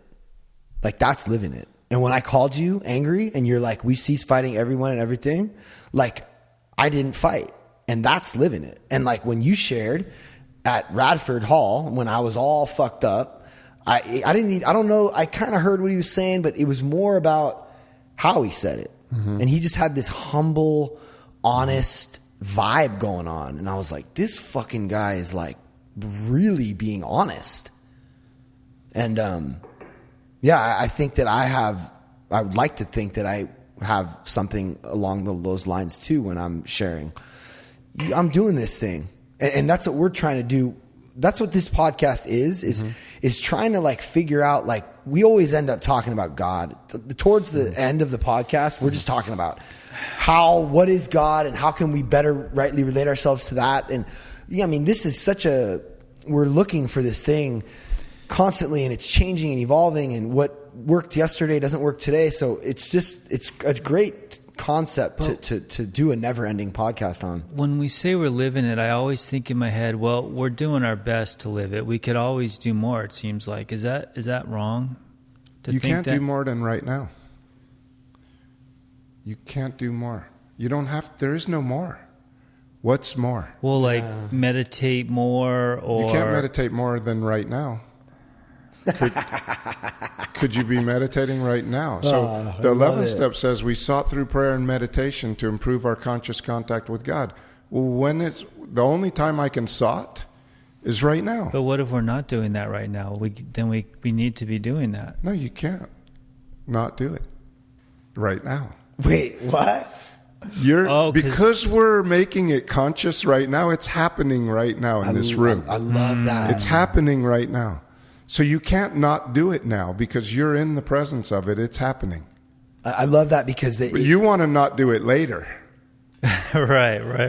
It's very easy. I love his play on words. It's like he flips them around. The minute you start thinking about doing it later, you're not doing it now, and then you have to come back to now. So that's actually a problem, me thinking that. Could be a problem. That's my mind again, finding fault. That's what I was going to say. It's the mind leaving the now. Yeah. Leaving the now. Well, we're mostly thinking about how we're not going to be doing it. And how to carry the message. The message is being carried. You don't have to figure it out. Yeah, DDA was getting at that a little bit. Like, it's just now, suffering, no suffering. It's just acceptance and being present. And that's where it's at. There's nothing to get. There's nowhere to go. It's all already been given to us. We have it all. There's nothing, absolutely nothing that could add to this moment right now to make this moment any better. What, if you had, let's say you have $1,000 in your pocket. Let's say you had $100,000 in the bank right now. Could you be more meditative and more connected than you are right now? I'd probably be worried about my money. Be worried about, damn, I should have invested that this afternoon. Yeah, or something. Yeah, it's just sitting there doing But I just think that that's so important because, like, I think that we're always trying to like make ourselves not good enough or not enough. Right. And I feel like this is something that we've been. We can do more. And it's like, I like that because it takes away the guilt. I'm going to have to listen to this podcast a few times. Billy listens to all our podcasts. I love it. Awesome. But it takes away the guilt of, I'm not doing enough. Or I haven't. Yeah, it takes away that shame-based cycle. Yeah, and that just fucks us up. Yeah. Then now we don't have inspiration to do more. Right. Because we're like, we're not doing, like. Well, what happens is I get paralyzed by fear because, like, I have so many things to do that I don't do, and I just do that perpetually. And that's another. And that keeps you from doing anything. Yeah. Right? Yeah. The more you obsess about what you're not doing, the less you do. Yeah. It's just ridiculous. Or you just start chasing your tail and around. The worst thing of all is your days are going by and you're not living them. That's the worst part about it. Yeah, right? your moments. So this is learning to lose, right? So learning to lose, another big part about learning to lose is learning to like accept all the shit you think you didn't do right or good enough. Because if I don't like losing, as soon as I lose, I'm like, I don't even want to play that game anymore. Yeah. I don't even want to play because I don't want to lose again. But if you don't care about losing, you just want to play. I just want to like enjoy playing the game of life, which is a series of games every day. If I like to play the game, this is a game. We've done 70. Why? Because I like doing it. I'm not worried about how many people are listening to it. No. That just happens. How many eventually. people are listening to it? Can you guess? Well, we're approaching 30,000 downloads, which is. But how does that work? Is this playing right now? No. I'm recording it. You're it's recording good. it. This is like these are like real. Yeah, good microphone. This is what Michael Jackson recorded Thriller on. These are like Nice. the mics that Joe Rogan uses. But yeah, we finally have like actual listeners. Like 10? Hundreds. Every single Hundreds of actual listeners? Every single podcast will get at least 1,000 Listens at least. But the really cool thing about podcasts and YouTube is that it's growing exponentially. So like last month we got 5,000 downloads, but you know, when I first started, it was like I'd be lucky to get 500. But the new listeners will go and listen to all the episodes, all the other ones. So it's and like YouTube, like I have videos I posted 3 years ago that are getting viewed now. Plus I'm getting I have a budget now that I'm making some money with what we're doing. You know what we're doing on the OnlyFans website. So I'm making money so I can put money into the advertising. So I'm probably gonna spend a lot of money on. I really want people to hear this, so I'll spend some money on advertising, because you can advertise the video on YouTube, you know, and you can make an ad. Yeah. But there's a lot of red tape and complications when it comes to ads on TikTok and YouTube. Yeah. But I'm like really seriously going. I hired this guy who actually just became the Netflix. He's like a internet marketing guy where he kind of like puts together the ads and figures out the demographic and how do you get the sober podcast in front of sober people. Yeah. It's just a lot of algorithm. It's kind of difficult. A lot of work. It takes time. And The principles and application YouTube stuff, it's what it is like 157 5 to 20 minute talks. So what a Each lot of YouTube people video. what a lot of people do is they'll just listen to one. They're not videos. It's a picture of me. right, it's 100. There's But there's 100 about 150 upload videos. different unique shares. So you have 150 videos on the YouTube channel. Yeah. Oh wow, I didn't realize there was that many. And they're short. Yeah. So like you But want to they're- get connected right now. That's all I ever talk about is being connected right now. And so you can listen to 10 minutes in your car. Well, on the that's way to work. great. Yeah, 5 or 10 minutes would be great. There's right? some people Just that to- get up in the morning and listen to one of those and then do a little reading. I mean, and look, then start their day. if I'm fucked up, I'm not listening to music. Right. I'm going to the website. I'm going to your podcast. I mean, I did that So and I shared about that. How do I find it on YouTube? What do I? I'll show you. Yeah, you just type in principles In in application. application in the search and it'll pop up. And I mean, I don't know if you know this, but I've already plugged him multiple times on my Instagram, which I now finally I now have like 20, 21, 22,000. But like the engagement on my platforms right now is like insanely, it's amazing. It's like, it's really good. Like the people, like I'm not getting, me and my wife, well, you know, this isn't, we're not dancing or doing a trick or showing someone fight. Like, it's not like viral. It's like, it's true. It's honest. It's me. It's us. It's like if you become a follower or a fan of what we're doing, it's really like helping you. So, it's just like, it's just different than a lot of people, that are growing and, but I mean, so I got to watch that. And I kind of wanted to, kind of just, since I know you're kind of doing a similar thing, and so is Michaelis, and so are a lot of people I know in the program. They're realizing, okay, if my primary purpose is to help another alcoholic and to carry this message, why would I not use this medium, which is literally the most, it's like, it's really the only way or the most important or the most useful tool we have to communicate with other human beings. Yeah. So social media. Now that everything's on Zoom, all the meetings are on Zoom, it's like, okay. Especially now. So it's everybody's on Zoom. Yeah, Everybody, but see, every meeting. Right, but see, Zoom, you can't really, new people that don't know about the meeting, they can't really find, I mean, I just, how is someone in Texas or Kansas or Ohio who's miserable and they don't know what the fuck to do, how are they going to get this message? What do they do? What should they do? Yeah. Will the central office now like give out the Zoom meetings or something? Are I they think codes? there's lots of lists around about online meetings. But like, yeah. But, I mean, really, can you imagine being new and walking into a Zoom meeting? Like, you don't get to be in the room with people, and you don't get to walk out of the room and then go have coffee and do that whole thing. Yeah. It's crazy. Well, my dad's been sending me a lot of crazy statistics. I stopped doing the Zooms. I don't know. I just don't. It doesn't feel right to me. Have you been to one of mine? No. Why don't you come? Okay. Wednesdays and Saturdays, 11 o'clock Pacific time. Yeah, and will you like get me up? Because I want to come too, but I just can't get up. Come Wednesdays this and Saturday. Tuesdays. No, Wednesdays and Saturdays. Saturday. Okay, Saturday at 11. Yeah. Okay. More Americans were consuming alcohol in 2013 than they were in 2002. Study 2000. I think that right now we have an all-time record high of alcoholism, drinking. And Because suicide. people are home, and Yeah. a lot of abuse too. Yeah. A lot And of, a weird thing that's happening is fentanyl is just killing junkies. oh, it's just killing them. Yeah. So I'm just. I mean, I can't even. If you even. You have a good relationship with your dad today, Yeah. and your mom. Yeah. That's good. Yeah. I just. Yeah. I think that. That's if you don't. There's something maybe you need to look at. I feel like. Sure. You know. So yeah, I have a good relationship with all my exes, a lot of friends.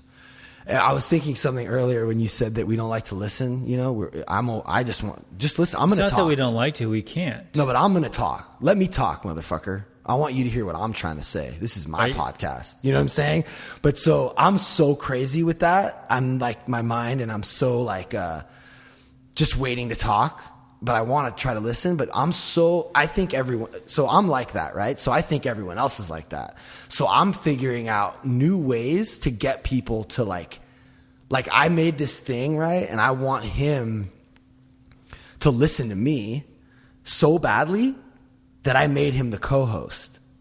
And now I'm like, yo, now I want you to need me now.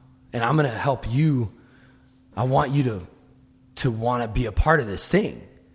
That's how badly I want to be heard. Does that make sense? I have a partner with my company and a band. I want everyone to just be like, I don't know if that's you wanting to be heard. I think you just want people to be part of your dream. I do. I really badly do. And I'm just trying to see my alcoholism in that. And I just thought I wanted to kind of ask you, do you want more views? And why? And how much of that is ego and then you wanting to help? And how do we navigate that? You know what I'm saying? Because I'm really struggling with that. Or maybe I'm not struggling. I'm wanting to be honest with myself about it. You know? Yeah. Because there's a little bit of both. It's a great question. Yeah. Because it feels amazing when people want to hear what you have to say. Right. But it's also amazing to have something that people want to hear. Mm-hmm. And it does feed itself. Yeah. I mean, most of the meetings I do now, I lead them. But I lead them because I want to be here in the now. This is where I want to be, right here. Mm-hmm. And so my meetings are set up to be that. We meditate, we pray, we talk about the now, and we try to be in the now. And that's so I've set up, what I've done is set up meetings that feed me.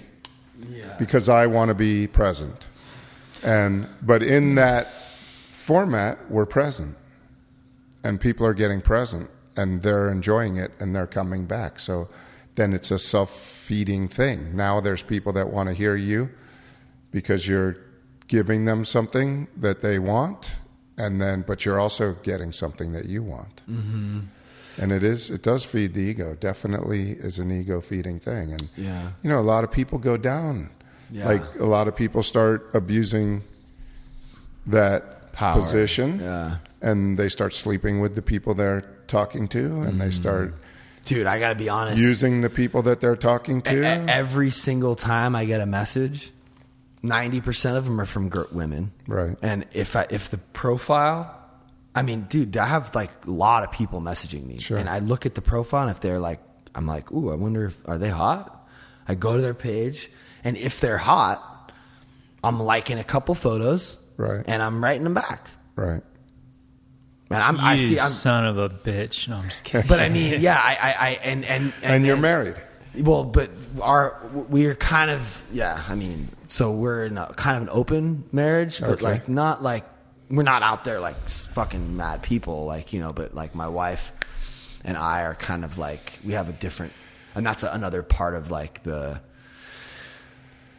why this is growing, because we're talking about, you know, human emotions, Yeah. and humans are attracted to other people. Absolutely. And if you make a mistake, why should you throw away all this?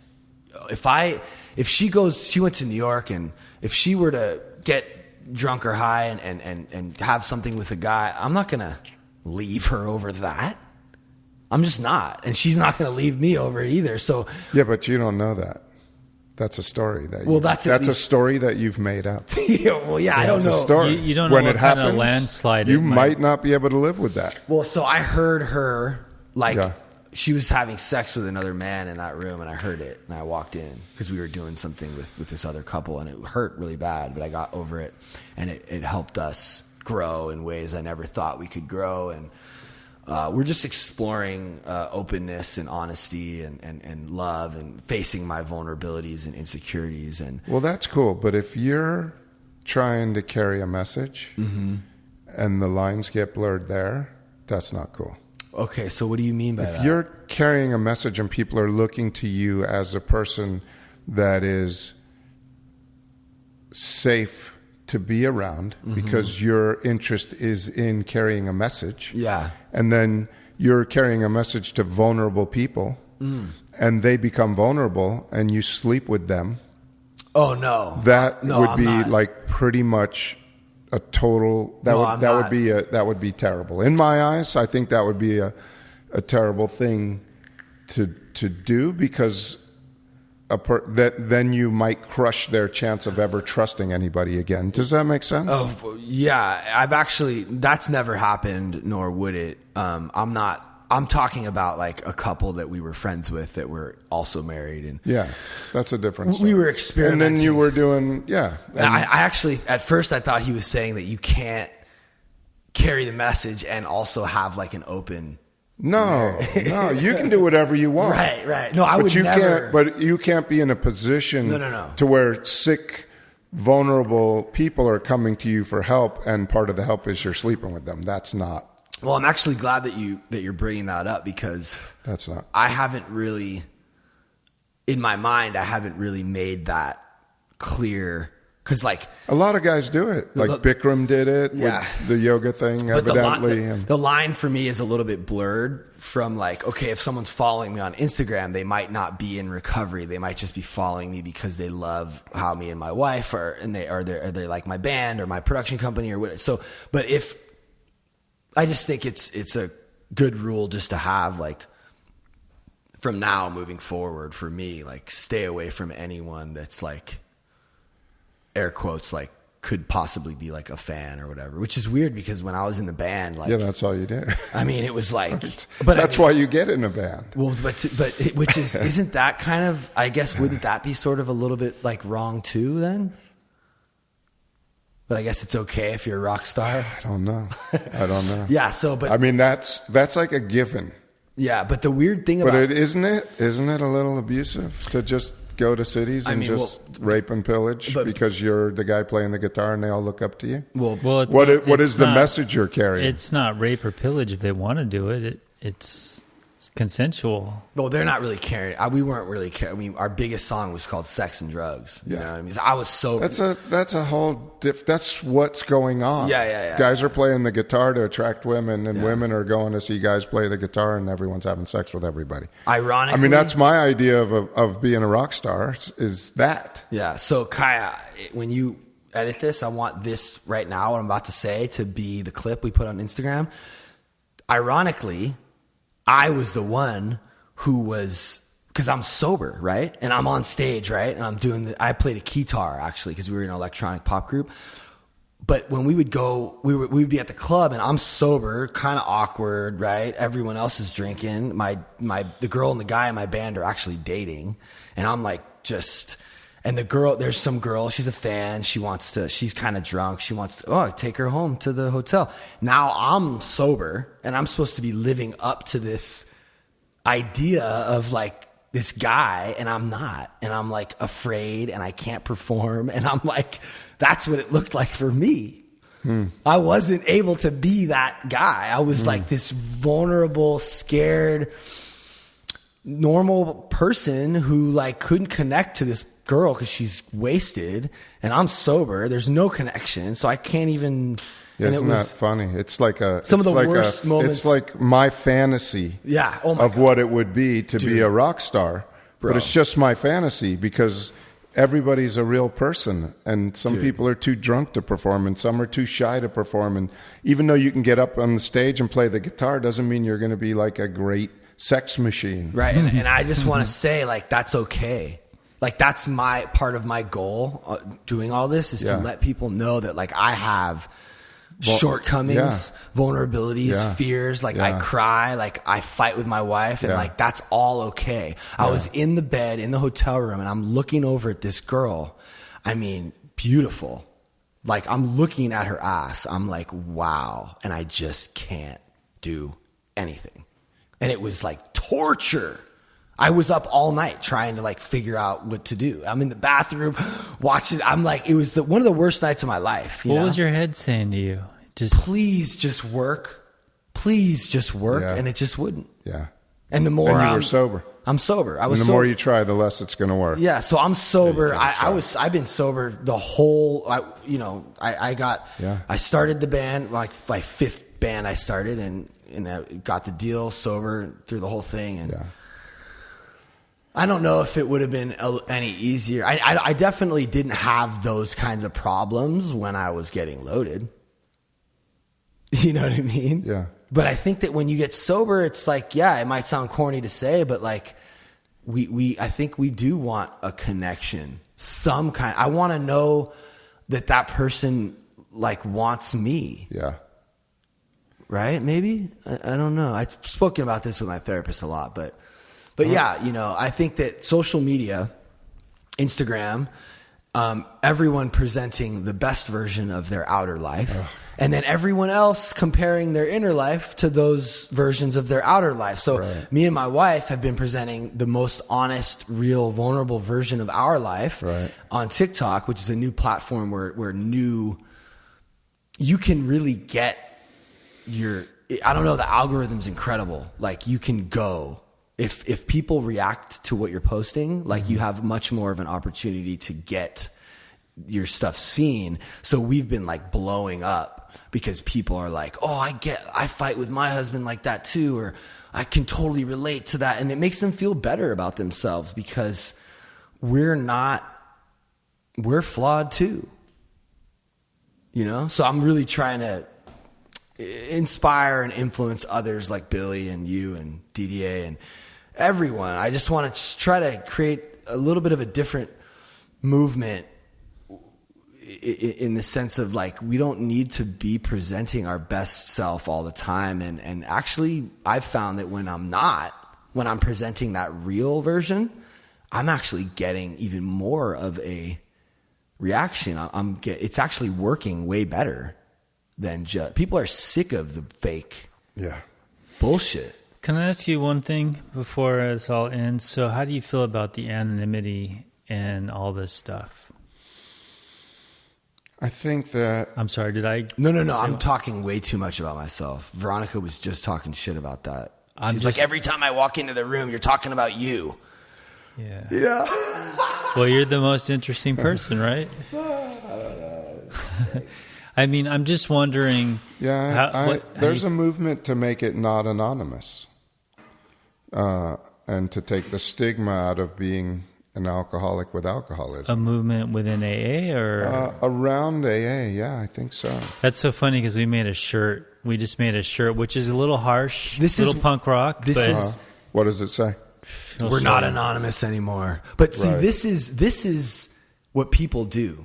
Human beings evolve it's like we're not the only ones doing this. Like when you go on TikTok, you see. Yeah, I understand, but the traditions did keep AA together when it came this close to falling apart because money and things got involved.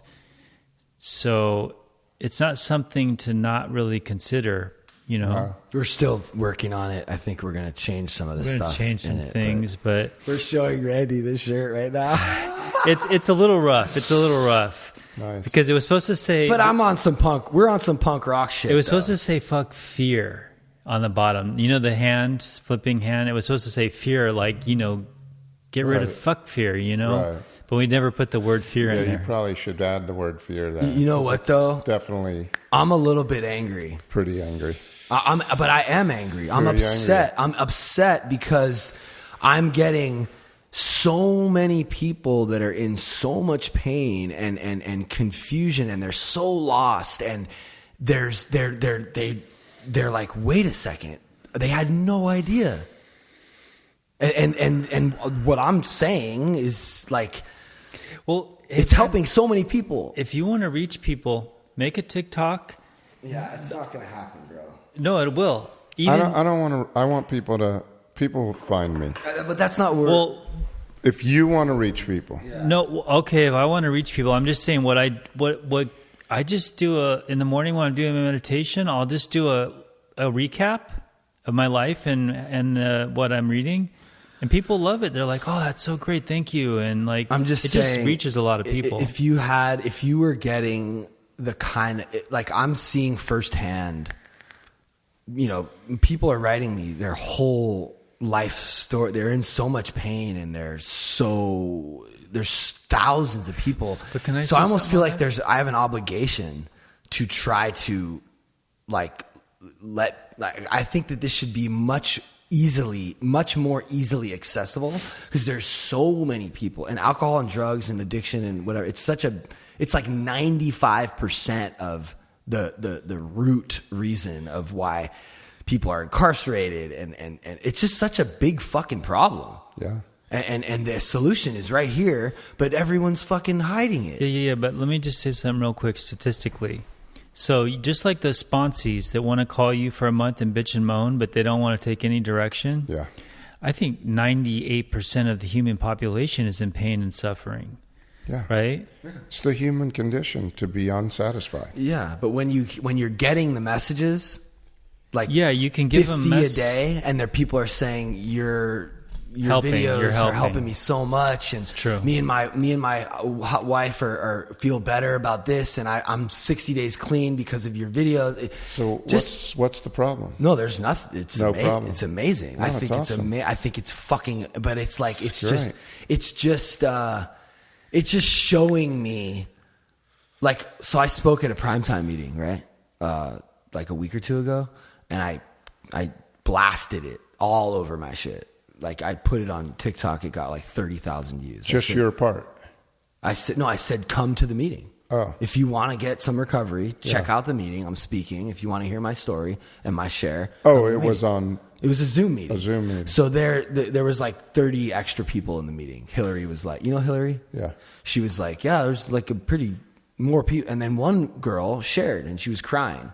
And she was like talking about how my videos have been helping her, and she was in tears. And it was like proof that this is a medium that we can use if we want to help people and attract people to this program and these meetings. And that's just what we're. So but there's a lot I'm not the tradition guy. Well, yeah, or else you wouldn't be on this podcast. I'm not the tradition guy.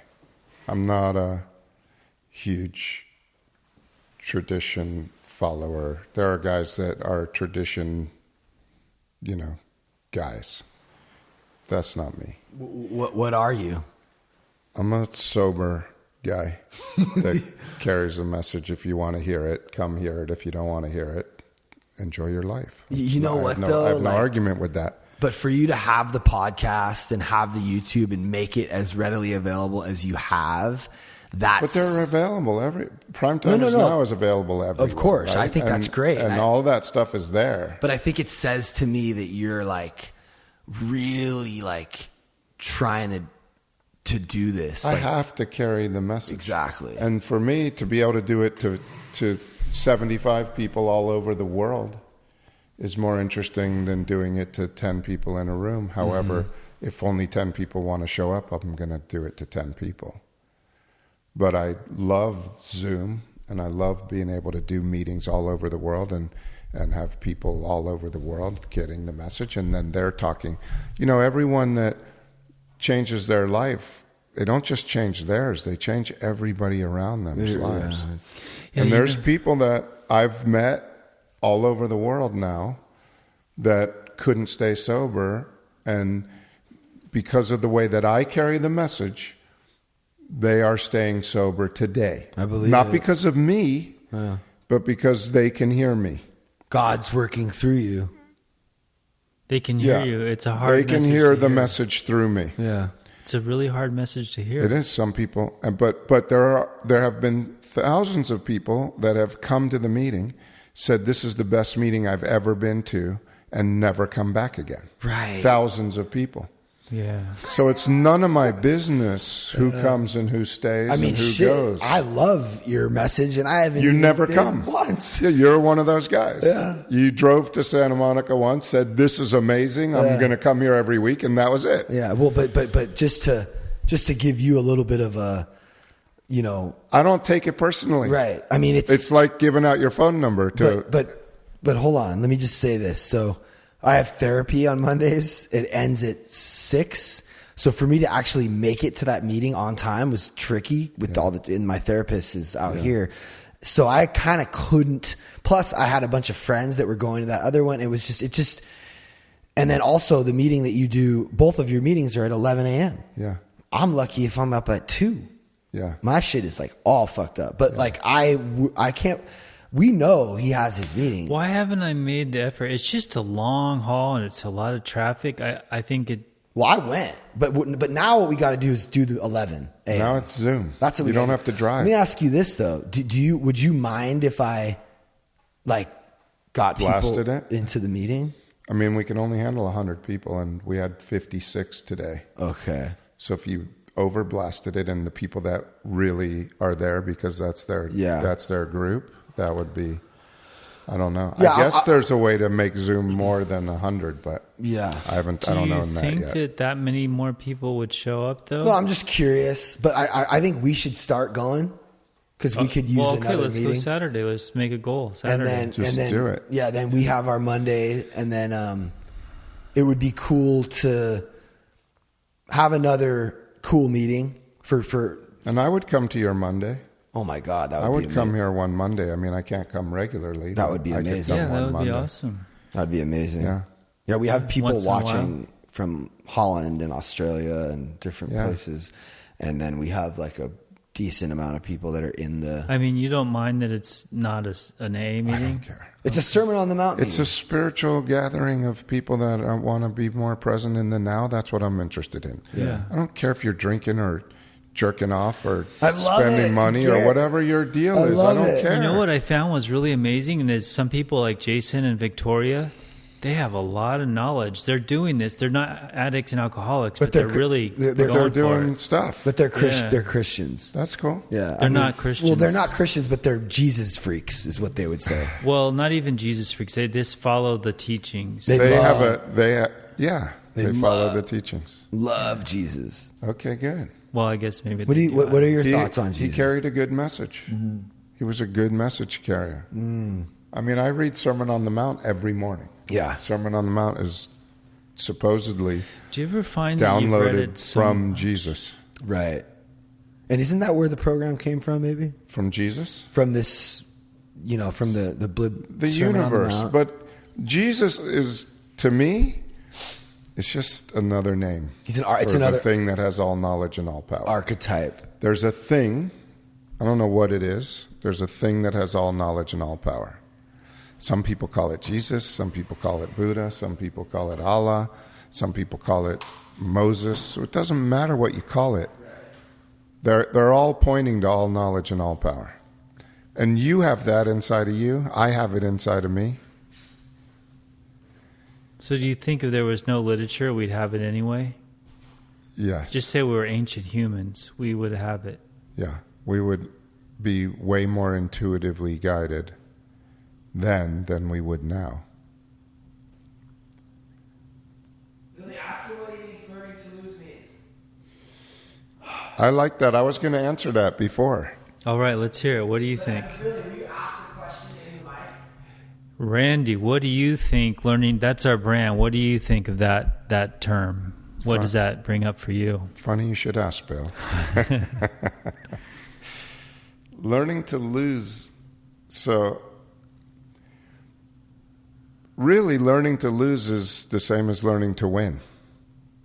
That's just the opposite side of the same thing, and neither one of them is real. There's no winning or losing. If you can lose, you can win, and they're just opposite sides of the same coin. There is no winning or losing in God's world. There's just being present right here, right now. There's no, some days you have money, some days you don't. Did you win? Did you lose? No, it's not a competition.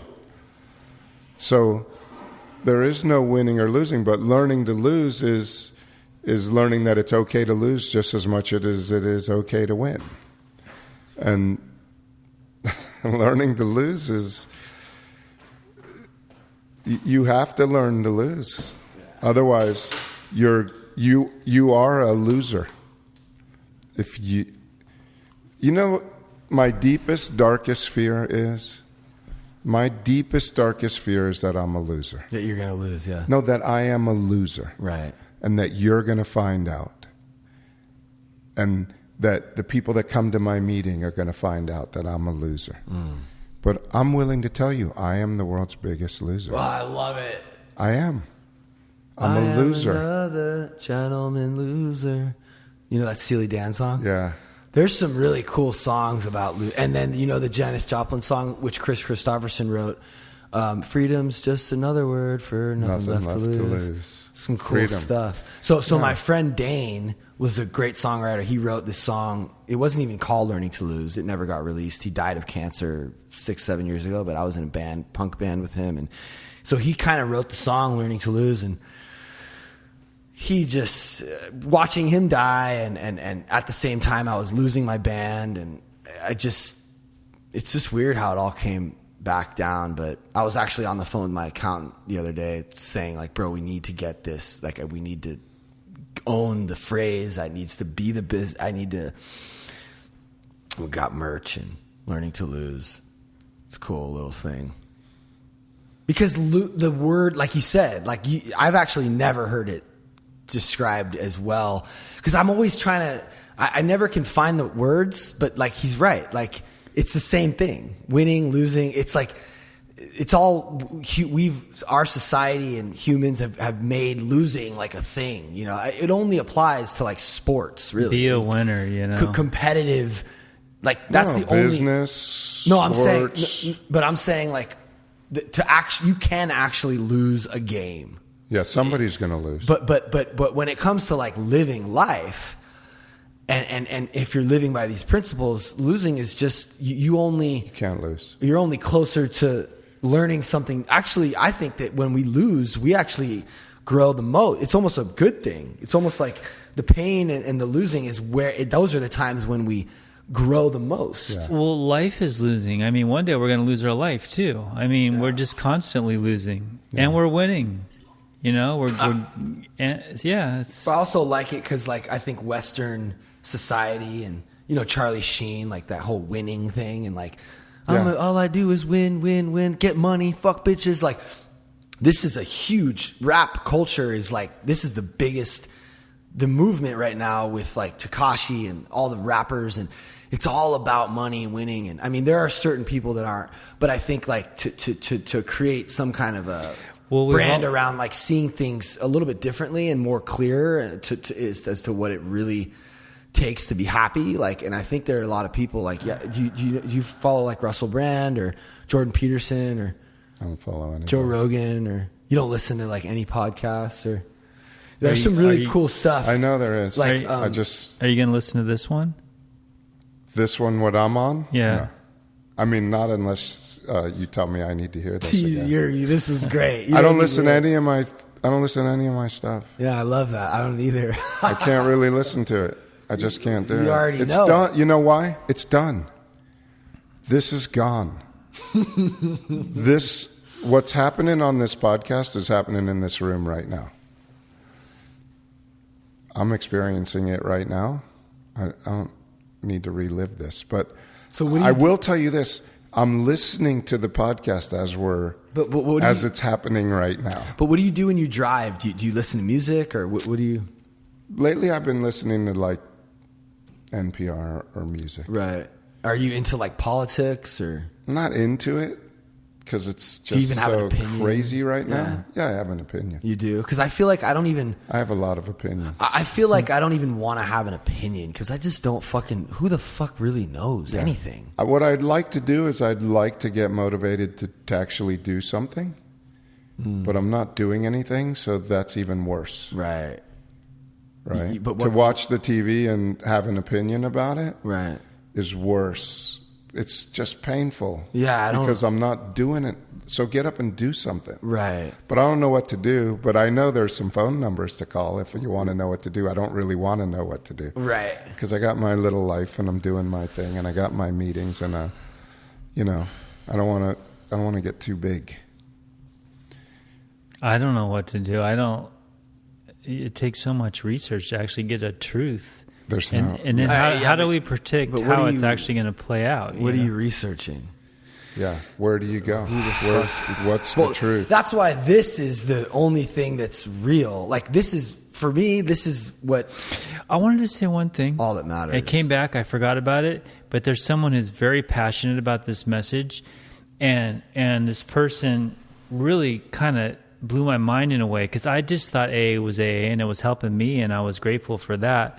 But this person's like, no, AA is going to be like a revolutionary changing force in the future, like in the 22nd, first century. The human race. It's going to be a movement that's actually going to change the world or something.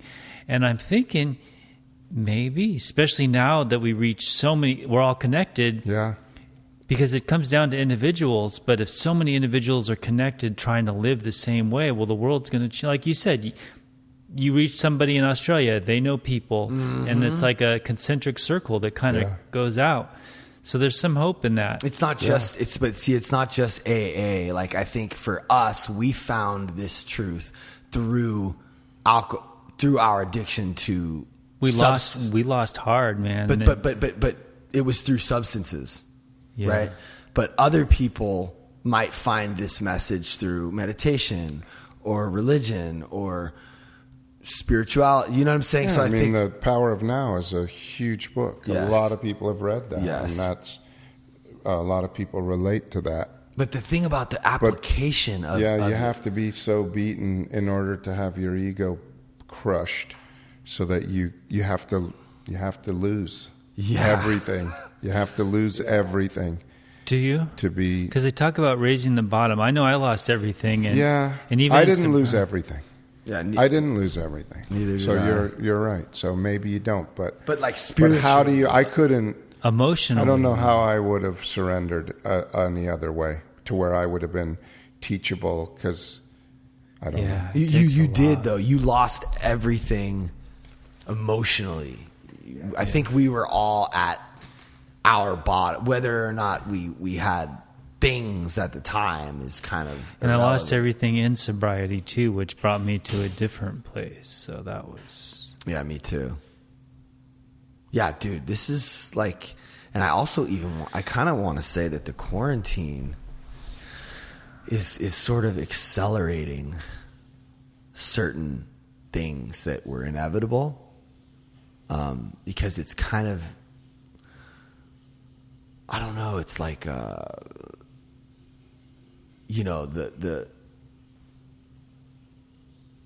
I don't know. I don't know how or why. It's hard for me to explain, but I think we're all finding the truth faster because we're not distracted.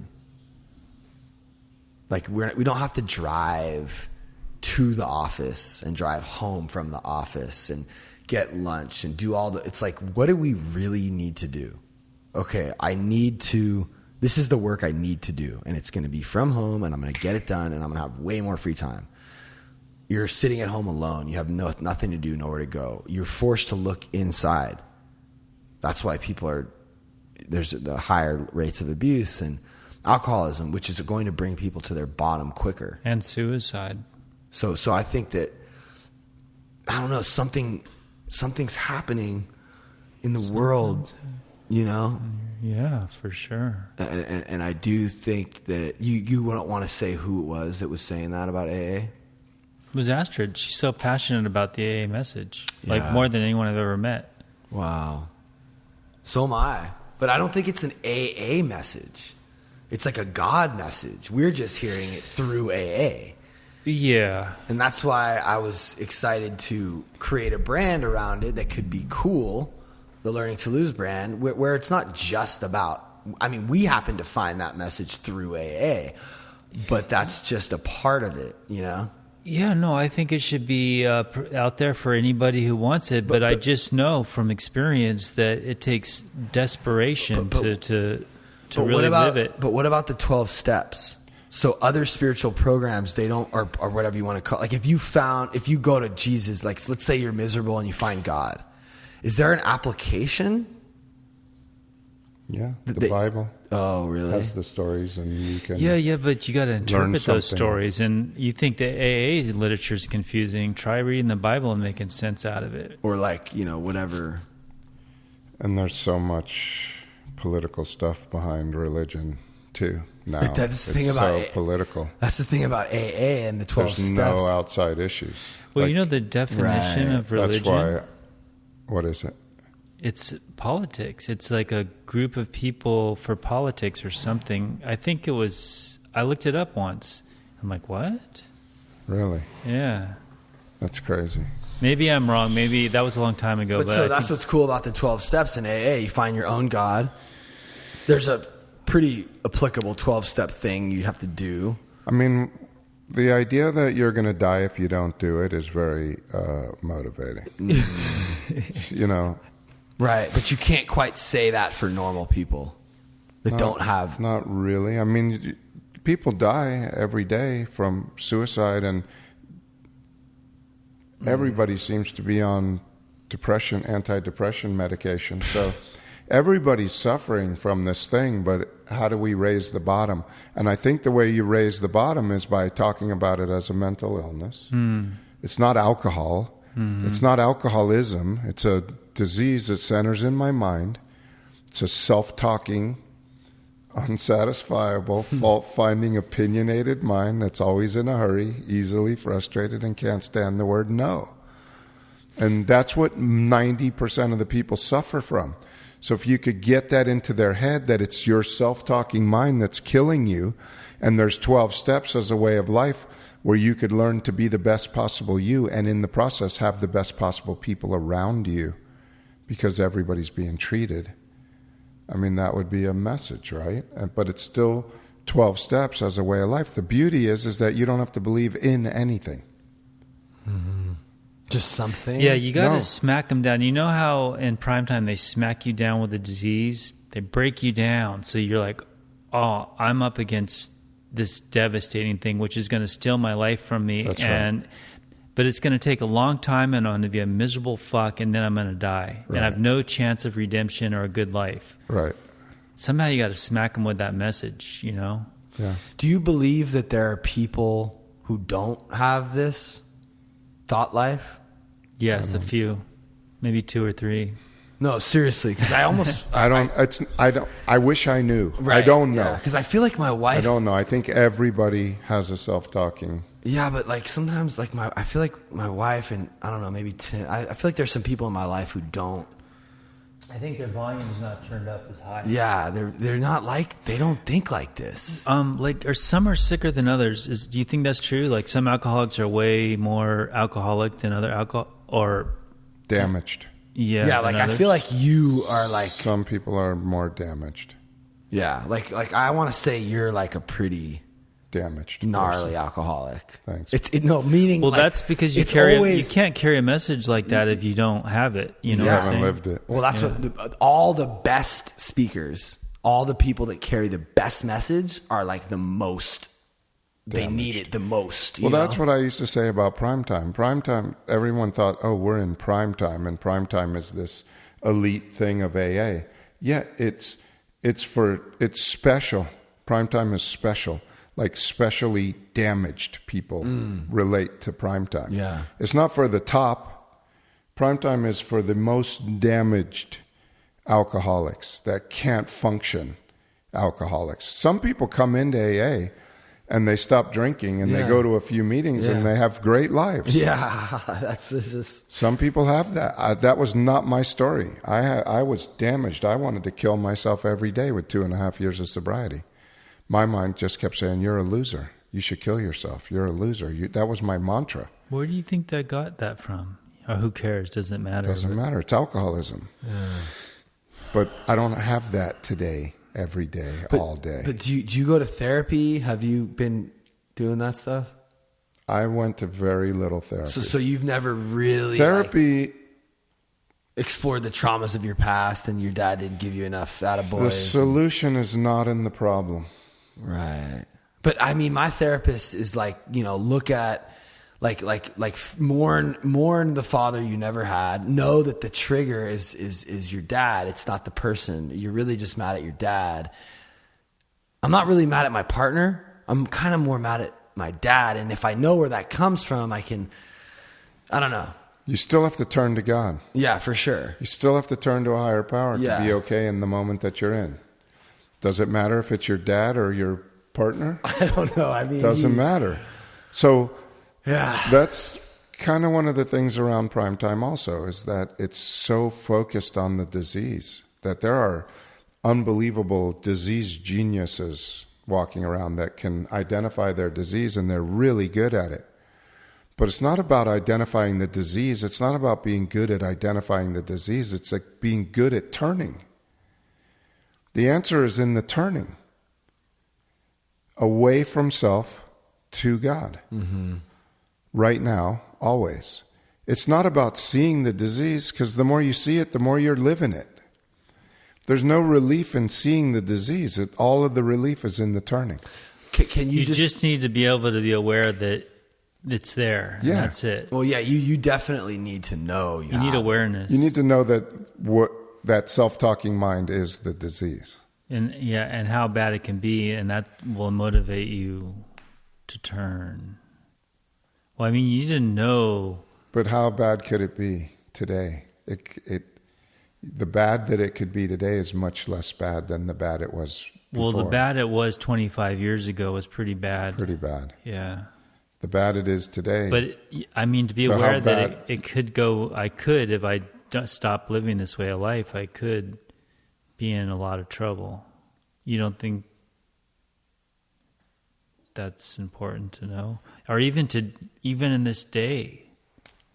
I think there's too much emphasis on the disease side and not enough on the recovery side. I thought that for a while when I was going. I was like, God, we hear this disease. Yeah, like when John Shaw shares. Yeah, I know. That's who I thought of when you said that. It's just so dark. I'm like, fuck, dude.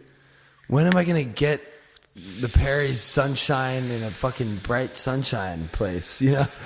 But what if you can't turn? Like on the way home, like I was listening to your, I couldn't stop the fear of my partner, hating me, or, you know what I'm saying? So were you talking to God, or were you listening to a thing? I was trying to talk to God.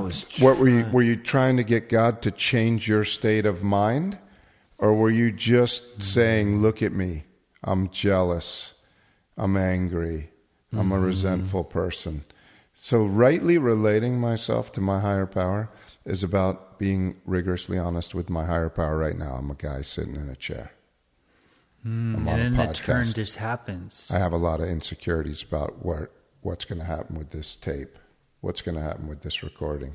Is this okay to be doing this? And and I'm talking it over with my higher power, not with you, not to get anybody's approval, and not to get God to change anything. There's no changing. This is just being honest. I am scared that my partner doesn't like me.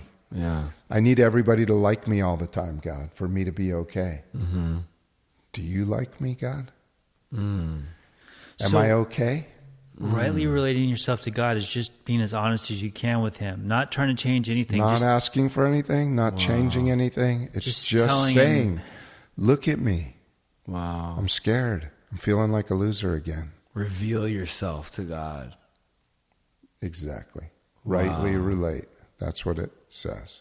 And just like sit there and just be Yeah. like, look at me. Yeah, here I Huh. am. Maybe that will help me make that turn. Maybe that. Because I Because you're fighting. You're trying to not be where you are. Ted used to say every day to me, I'm not where God wants me to get to, but I'm right where He wants me to be. I got to start from here. I got to start from reality. What's the reality of my situation right now? and then you just speak that to God. You just speak that truth to God, and then whatever's needed will be added. Well, I think that's a great way to Yes, thank you so wrap much. up. I would love to have you on Monday. Yeah. I'll come on a Monday. This was great. This might be the longest podcast we've ever done. I might have to compress Really? it. How long have we been here? Two and a half hours. Yeah. How'd you know it was 2? Because it says 3. I know, because I had a video It production starts at company. 1. You started at 1. Yeah. Yeah. Cool. You did. You had a video production company? For 30 years. Whoa. I still have a video production. So what did you guys do? We did a lot of sales and marketing videos. And then I had a kid that worked for me. He was a kid then, named John Lachago. And he said, I have to make a movie or I'm going to quit. And I said, all right, let's make a movie. And we shot our first film on DV Cam for $6,500 and sold it worldwide. And then I made about 4 more terrible monster movies. What movie? I made The Mexican Werewolf in Texas. What? Yeah. Hold on. What was the production company called? Turning Point Films. And this was a company that you started like 30 when? I started it in 1990. How did we not even talk How about did this? he not tell you this? That's so because that's what you crazy. do. Yeah, I know. We've had this conversation outside of the meeting. I remember having it vaguely. I remember talking about it. I'm just not actively... I lost my desire to shoot talking head videos, which was most of the corporate stuff. Right. After doing some films. And then I was making these films in the low budget world, and the distributors were taking most of the money. Yeah. And I felt like, So, dude, that's why I'm trying to build the platform. Like the fact that I have 20,000 on YouTube, finally, I've been working at this for so long, and now we're doing ads and like the platform. If I can get that YouTube up, I can make whatever I want to make, and I have my own distribution. It's amazing, you know? Mm-hmm. That's kind of what I've been tripping on since I started this company. But building that platform is hard. You gotta keep making videos that are gonna get views. How do you do that? You know, I park in the wrong spot in Malibu, and the girl puts a note on my window. She says, "You parked in the wrong spot. Call me." I call her. She comes out, and me and her have this whole fight, and I filmed the whole thing, and I posted it, and it's like, it's weird shit like that. Like this guy in Best Buy was acting weird, but it's also a bunch of different stuff. But the guy threw a hat at my drone the other day, and my guys filmed me talk to him about it. And it sounds like a lot of conflict video. No, but we resolved it. Oh, nice. So I resolved it with like love, and I told him, bro, like, I'm just trying to film this show about getting sober out here. This is where I grew up. Like, I just wish we all had more love in our heart. Like throwing a hat at a drone, like that's not coming from a place of love. Like, what if I don't know, it was cool. And we ended up, like my goal is to like transmit this loving message in everything I do. Nice. But the interesting part is it's the drama that gets them. Mm-hmm. But then if you can resolve it. Nice. But yeah. All right, Randy, we're going to wrap this up. All right. That was good fun. Yeah. It always ends up.